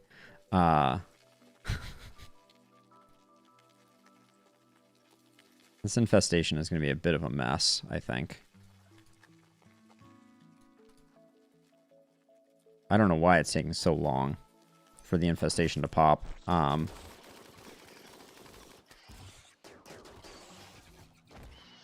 But this is why you have melee pawns.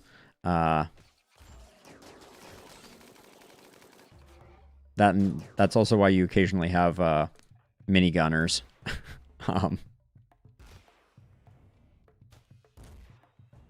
Okay, green's done with that. Let's have people consume the insect jelly. It'll make them happy.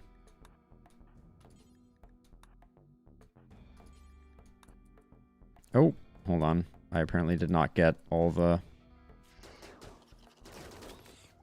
wait, why are there so many more bugs? Where the heck did they all come from?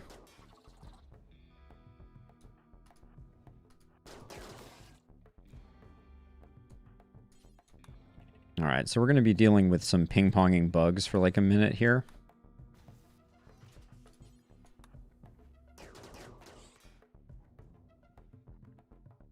The bugs are just annoying because they kind of hang out and get in the way. And you kind of forget about them, and then they sneak up behind you. Alright, let's find the last terminal. I'm going to have Flynn start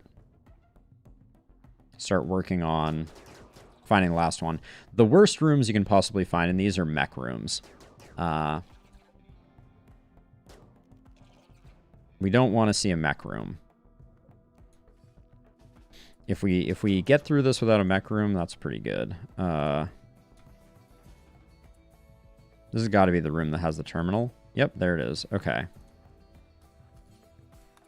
And it looks like it is relatively safe.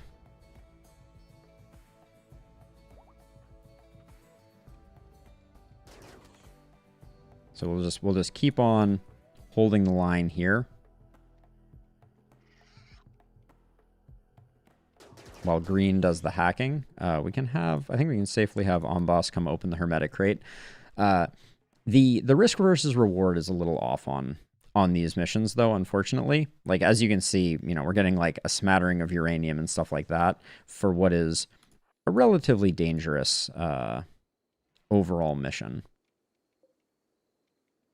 We do have a supply satellite. I'll do the supply satellite.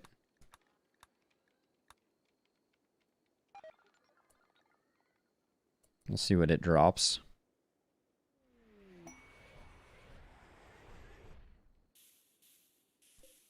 Sheep wool. Can't say I'm too excited. That raid, it seems early. Uh-oh. Looks like it's 3 melee dudes. Will we survive? I don't know. Let's move our folks up here to this room. This looks like the best place to engage them.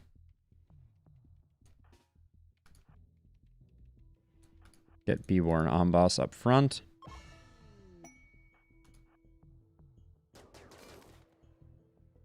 Yeah, they definitely lack major reward. Okay. So the question is it safe yet, or do we still have bugs on the map? Let's see if we can reform the caravan. Nope, there's still some enemies inside. So I think they were down here. So I'm just going to move down here and we'll see if we can find the last of the baddies. Because once we kill, I think, this mega spider here, we should be able to are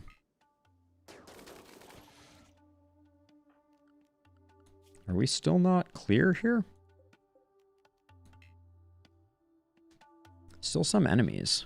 On the wildlife tab, there's a handful of bleeding mega spiders. That's probably what's keeping us locked in place. Let's just go through everybody and check for... People are going to be tired. That's fine. Elliot, consume. Consume. Consume. Consume.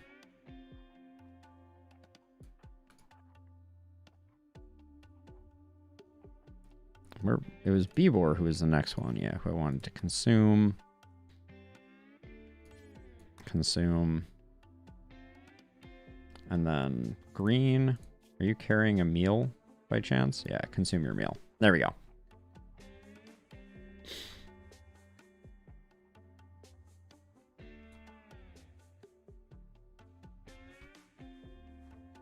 All right, let's get proactive about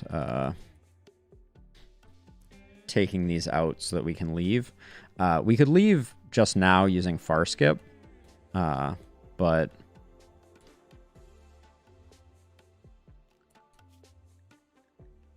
so one is here and one is, oh, it's probably this one that's still up actually. Oops.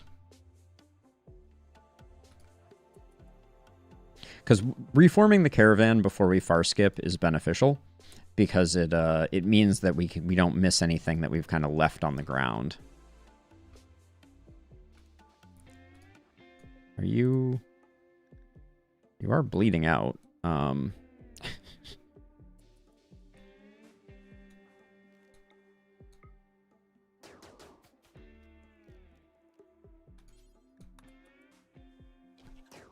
No, I meant for that to be on boss.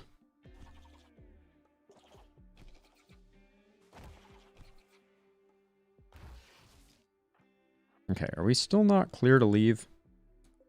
No, we are. Okay, good. Let's head home. Now we can go through this screen and make sure that we're taking everything of value. Like the chem fuel. We'll take all the sheep wool. Why not? We'll take the steel, the uranium.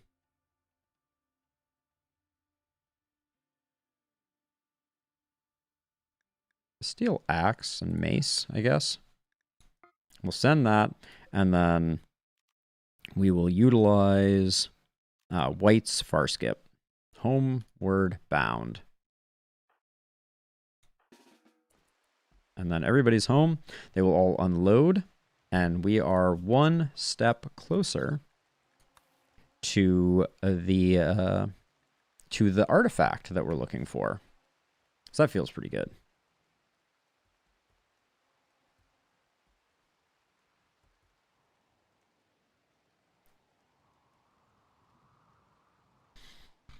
And then how are we doing on Tony?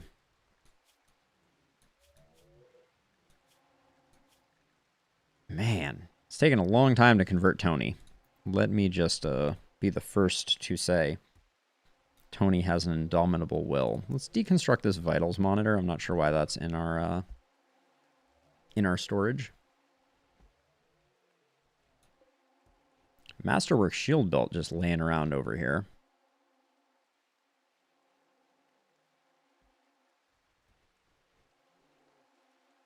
Yeah, so a bit of it is just the kind of historical way that the colony grew up. But I really like animals for hauling. So obviously all of the polar bears are trained to haul. So they do the bulk of our hauling. Like after that tribal raid, The polar bears are the only ones that are zoned into this room because our people don't like seeing corpses. So the polar bears move all the corpses back and forth. Now, with ideology, you know, you have challenges around animal filth and things like that. So it was a fun experiment in trying to create a set of zones that keep the polar bears out of this central area of our base and thus avoid filth, but also allow me to kind of like get them where they need to be doing what they need to be doing. And so the solution that I came up with is what I have affectionately referred to as the bear superhighway, which is this hay ring that, if I bring back up the bear zone, fully encircles our base and kind of only gives the bears access to the places that I want them to. Things like the fungal fields. This should not be part of the zone anymore. All of our stockpiles out here, although there's really no reason for them not to have access to that. So the idea is just they're the workforce. They're the ones doing all of the hauling. And I've always enjoyed that dynamic of having animals do hauling. Like, I've used Labradors and Huskies before. I think my evil cannibal sea ice colony eventually had a bunch of Huskies that were, you know, very weather immune and very capable of carrying corpses to convenient places to be preserved. But yeah, I like the animal aspect of it, and it's been fun having this one matriarchal bear that has begot like the entire colony in one way, shape, or form of bears, that is. So just really kind of a fun thing, but we very early in the game were put in a position where we needed haulers, and it just happened that we had a little bit of spare cash. A trader came through with 2 polar bears, and I was like, all right, we're going to be a polar bear colony. And the rest was kind of history. Well, a polar bear colony plus 1 turtle. Turt's Spanish. Who's just celebrated their 151st birthday. Not bad. Only been in the colony for 4 years. But, so, I have heard of people doing it. I have not tried it myself. Like, I've certainly seen it on the RimWorld subreddit, and I am curious about it, but don't really fully understand what the mechanism that enables it is. Also, I'm gonna continue patching up these walls with plasteel. Eventually, I want to fully ring this in with plasteel, and I probably could just do it. I certainly have more plasteel than I know what to do with. But it seems like after you kill a hive, the mega spiders become docile. So I've always kind of assumed that that then you were able to do the training, but I think there's something more intricate or complex that I still don't fully understand about the act of trying to train them. But I am admittedly very curious. I'm also still very curious about the Luciferium farm that you were mentioning earlier. I'm curious what the mechanics of farming Luciferium are, because that's not something I've ever done before outside of. I have before, without great success, tried the strategy where you get entire, like, you know, pirate colonies hooked on Luciferium. So when they visit, yeah, there's some trick to it. I do think that they become docile when their, what do you even call it? When their hive is destroyed. So it probably has something to do with that. But I don't actually know. Maybe I will Google it, and maybe we should make it a point to get ourselves a token mega scarab, since we we have this colony. I also don't know how trainable they are. Like, I think they might only be able to attack. It'd be kind of cool to bond one with White, who is our animal shooting expert, and you know, White could just always have a mega scarab by her side. I'm never gonna understand. Welcome, Felicity, but never gonna understand these particular spam things, because they don't even seem to be advertising anything.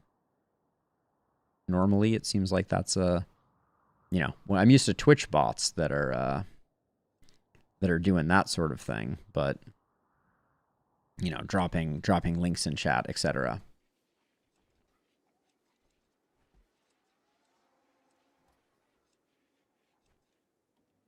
Yeah, I need to see if, yeah, maybe I wonder what the best way, we could probably do it. We probably could have done it on that map tile that we were just on, since we didn't have a lot of them. It's very hard for me to get an isolated one.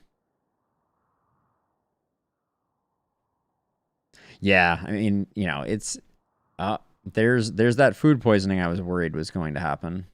Flynn has contracted food poisoning. He's gonna start vomiting all over the place. Yeah, I mean, they don't bother me too much. The spammers, that is. But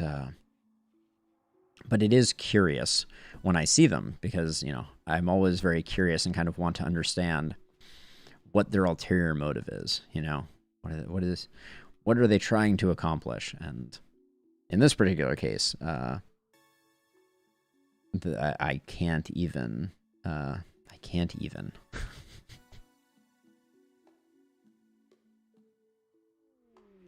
Ooh.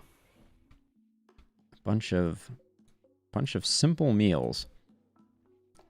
I am not even gonna bother collecting those, I don't think. I guess they will attract this mega sloth quite quickly. So we've got that going for us. We got bait simple meals. My gosh, Valentin is just brutal. Valentin's charge shot pierced the mega sloth's brain, skull, and head. You think you're having a bad day? Try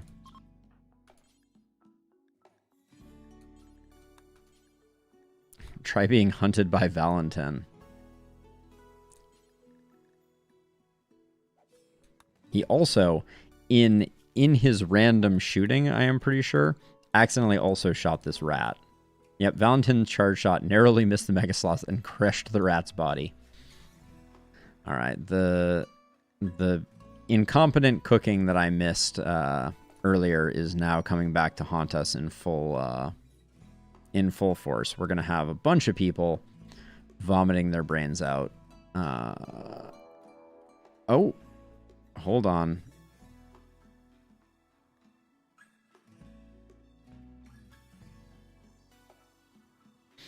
I basically, to answer your question about debris, I have this outer wall, and I try and clean up everything inside of the outer wall, but this stuff is just too unmanageable, and we've had this this for a while. So what I'm going to do is I'm going to reconnect our turrets, because I think we're getting transport pods. Their pods went haywire and landed scattered all over the map. This is not a fun event. And then we're just going to get everybody ready to go, basically.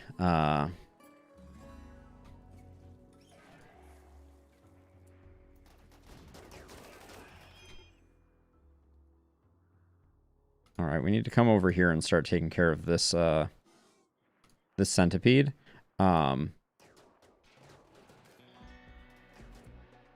So centipedes in the world of royalty are all about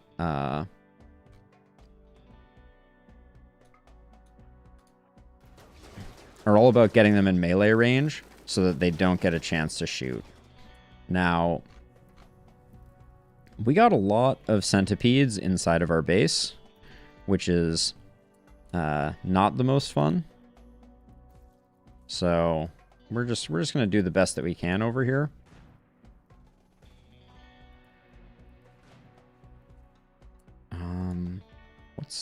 What's our play?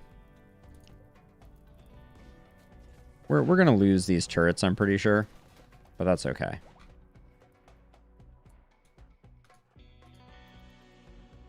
Ooh, we got a lot coming in the back here that I probably should have been ready about. Ready for, that is.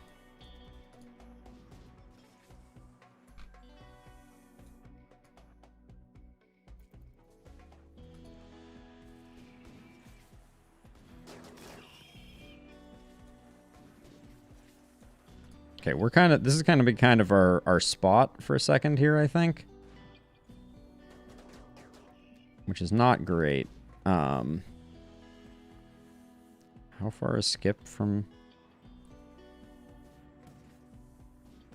Okay, this is a mess. We're kind of surrounded on all sides here. So I'm going to move in a bit.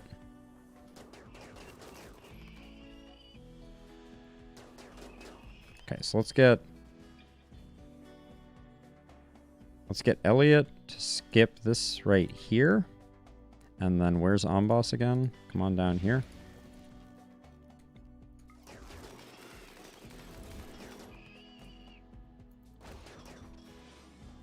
Okay, so far so good. Where's Green? Green is super food poison too, I think. So I'm just gonna... We're gonna skip this to Amboss. Where is a polar bear right now? How is there one in here? Are you kidding me? Oh my god. Alright. I should have checked more closely. That's ridiculous. Alright.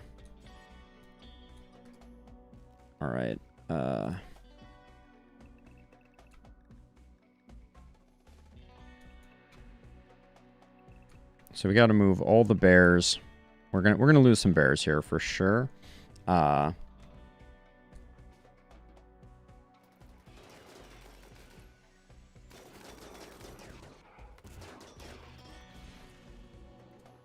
Okay, what else are we working with here? We got another one here. This is pretty bad. I'm gonna send Bebor to deal with this guy.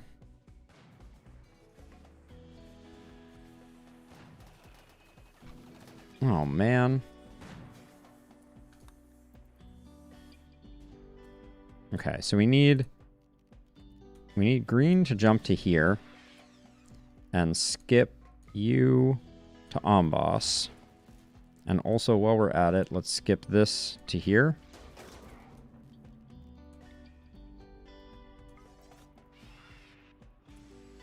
Okay.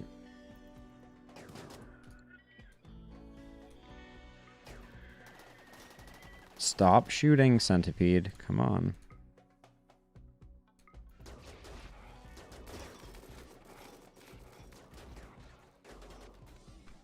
Okay, now this guy is proving to be really annoying. We've got a lot of baddies over here that need dealing with. Bebor is going to take this out.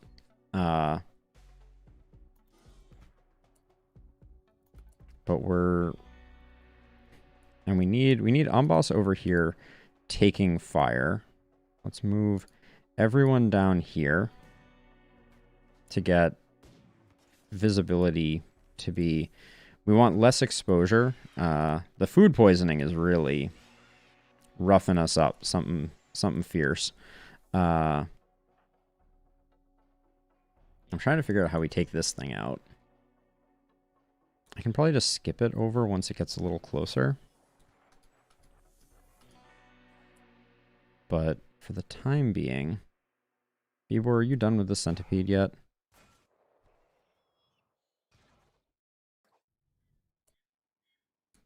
Green, you have 2 charges? Okay, let's just...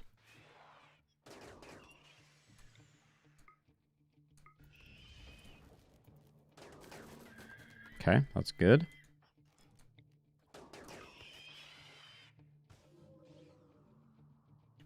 All right, I think we're in the clear now. But let's check. We lost quite a few polar bears to that.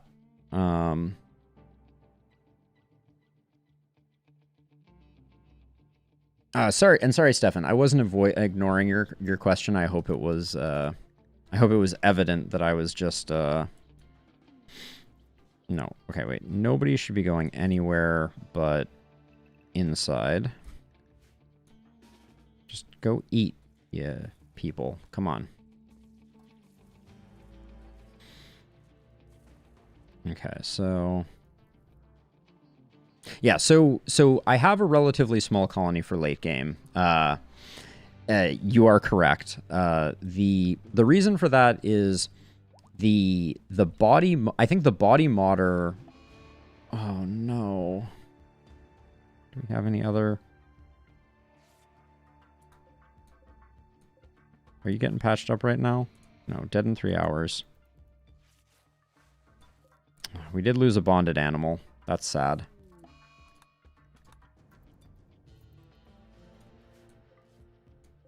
Well, I guess we're going to have a lot of polar bear for dinner, though. Womp womp. But yeah, that was nasty. Oh, and we have a scyther coming in randomly. You love to hate to see it. I need someone to... I think Omboss is gonna...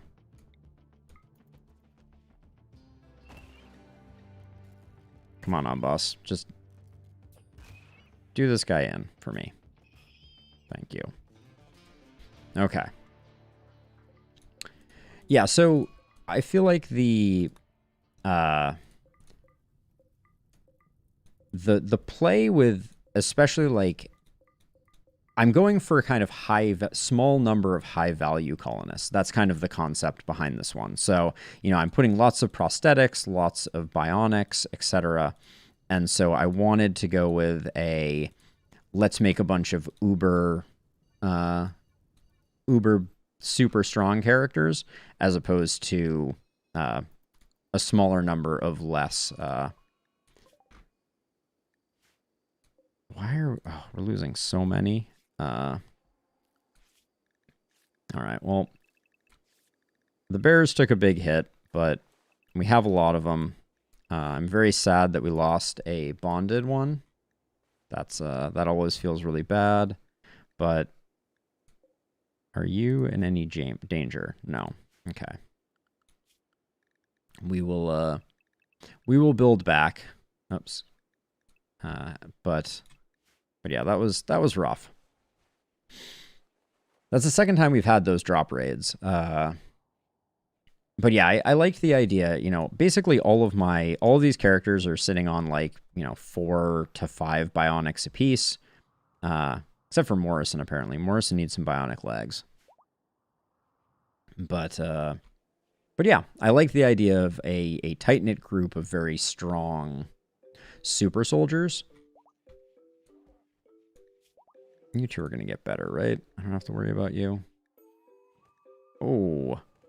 Polar Bear 93 has less than half a brain remaining. That's a bad day. I'm going to let this burn. Because we're going to have to rebuild those. I do think that there was real value to turning on the turrets, because it buys us time. That's why I like to turn on the turrets when we have drop-in attacks like that. Because it distracts the mechs a bit. Since, you know, they're kind of coming from all angles, we don't have our kill boxes. It's good for business, and I wish I had noticed that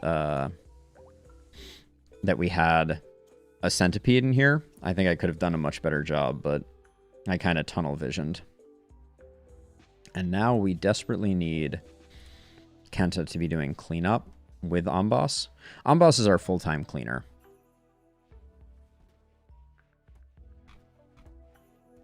And yeah, we'll have lots of meat moving forward. Who was Azolda bonded to, I wonder? Someone's gonna be bummed out, that's for sure.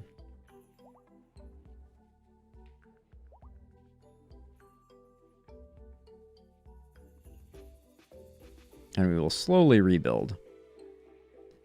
But I don't think that went terribly. We just couldn't establish a good position. If we could have gotten to here, we would have been good on that front, but we would have really struggled with the ones coming in from this side. And since our internal base isn't particularly well airlocked, if we added another wall here, we might do better with those types of raids. And we might need to think about them because we're seeing them a lot more frequently than we did before. But everyone's recovered except for Steroid, who took a few random hits. And is now trying to get us food poisoning again. Please. Please. Do me a favor and do not continue the food poisoning trend. Because that hurt us a lot too. I feel like that's like a guarantee of RimWorld. If your focus lapses even for a moment and you say get people food poisoned, you're gonna have a really inopportune raid happen right on the heels of like 3 to 4 food poisonings.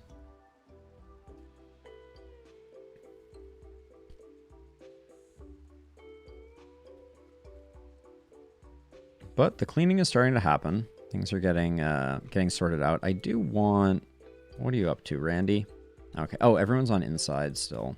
That's right. Let's return to work. Cooking. Ambas, you're on cooking.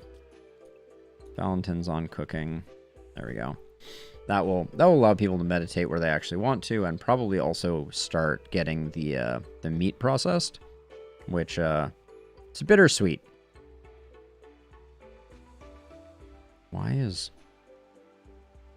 Oh, people are cleaning up the mausoleum area. No, and I almost forgot. We did get 4 anti-grain warheads, which I have not used.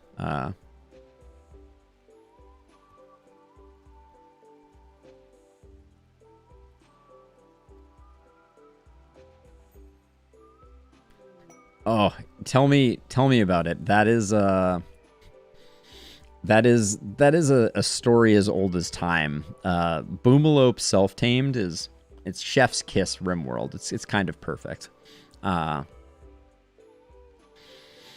They want 12 colonists. The complex contains an unknown threat and is also being sought by Maker's enemies, the Club Wolves. He will send the shuttle to pick you up. Once you have landed, these are the worst of all. Because we have to take 12 of our 13 colonists.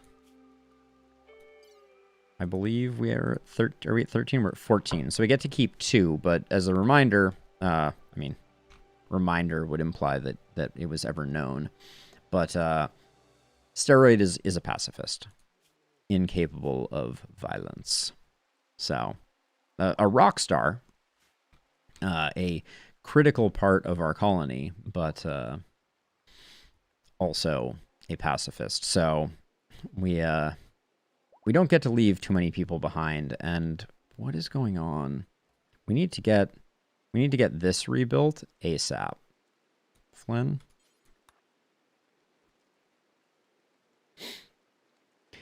Yeah, so as a side note, like, I don't know how I would do a quest like that on Randy Random. It feels so like in this context, I can wait for a nice Cassandra lull where nothing's gonna happen, and I can make that work. But it is so difficult with Randy Random to be like, yeah, I'm gonna have 12 colonists go away for like a full day, and just hope nothing's gonna happen is brutal. Can I get someone doing the butchering over here, please? Well, so what I got to, if I want so I've done I've done 3 of those quests during this playthrough, but I can do it during the lulls. But yeah, if you want to get all of the symbols of your ideology, you gotta roll the dice. I think that the argument is there that it should probably be capped a little lower than that. Like, I think 90%, which is basically right, all but 2, is 12 bears. Yes. I wish bears counted as colonists for that. That would be amazing. All right, white's out of the age reversal, because that's the other thing. It could be 12 colonists, plus I might have people in the pods, like Edie's in the pod right now for another 2 days. So it's rough. But we're getting our meat supply up due to some involuntary bear culling. Cough, cough.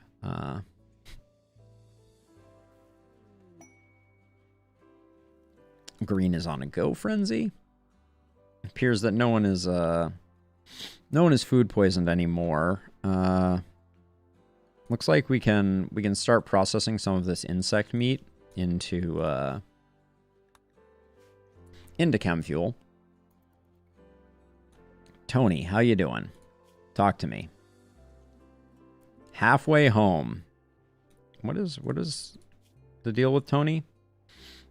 Really likes steroid. Really likes mule. Likes Valentin a little bit. Dislikes Kenta a surprising amount. I guess holding me prisoner is gonna tank his relations with everyone. Really doesn't like Flynn, Bieber, Morrison, Green, or Ambas. But all of those will get better when Tony is no longer a prisoner.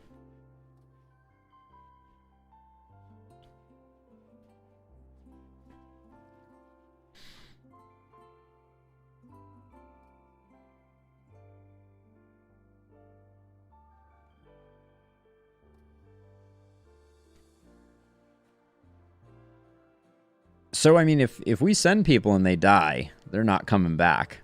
But what happens with this particular quest is when they get to the other end, we control them.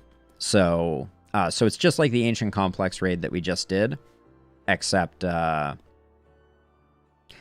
we're controlling, except we get shuttled there as opposed to flying, or as opposed to walking.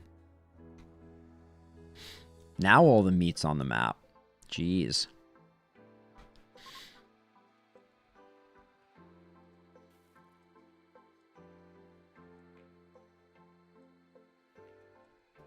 But I think with this, we're coming up on midnight here. I'm starting to get a little hoarse, and I think I'm probably gonna take tomorrow off. But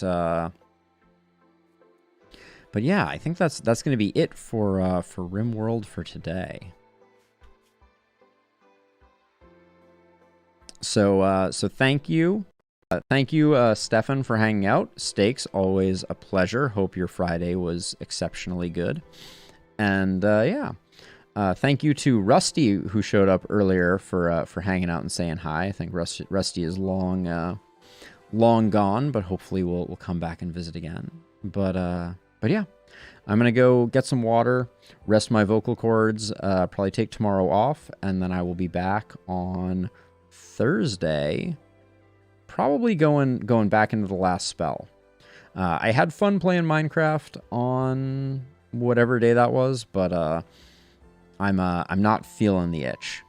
All right, Stefan, have a great day at work tomorrow. Have a good night's sleep, and I'll catch you all later. I'm out of here. Have a good night. Bye bye.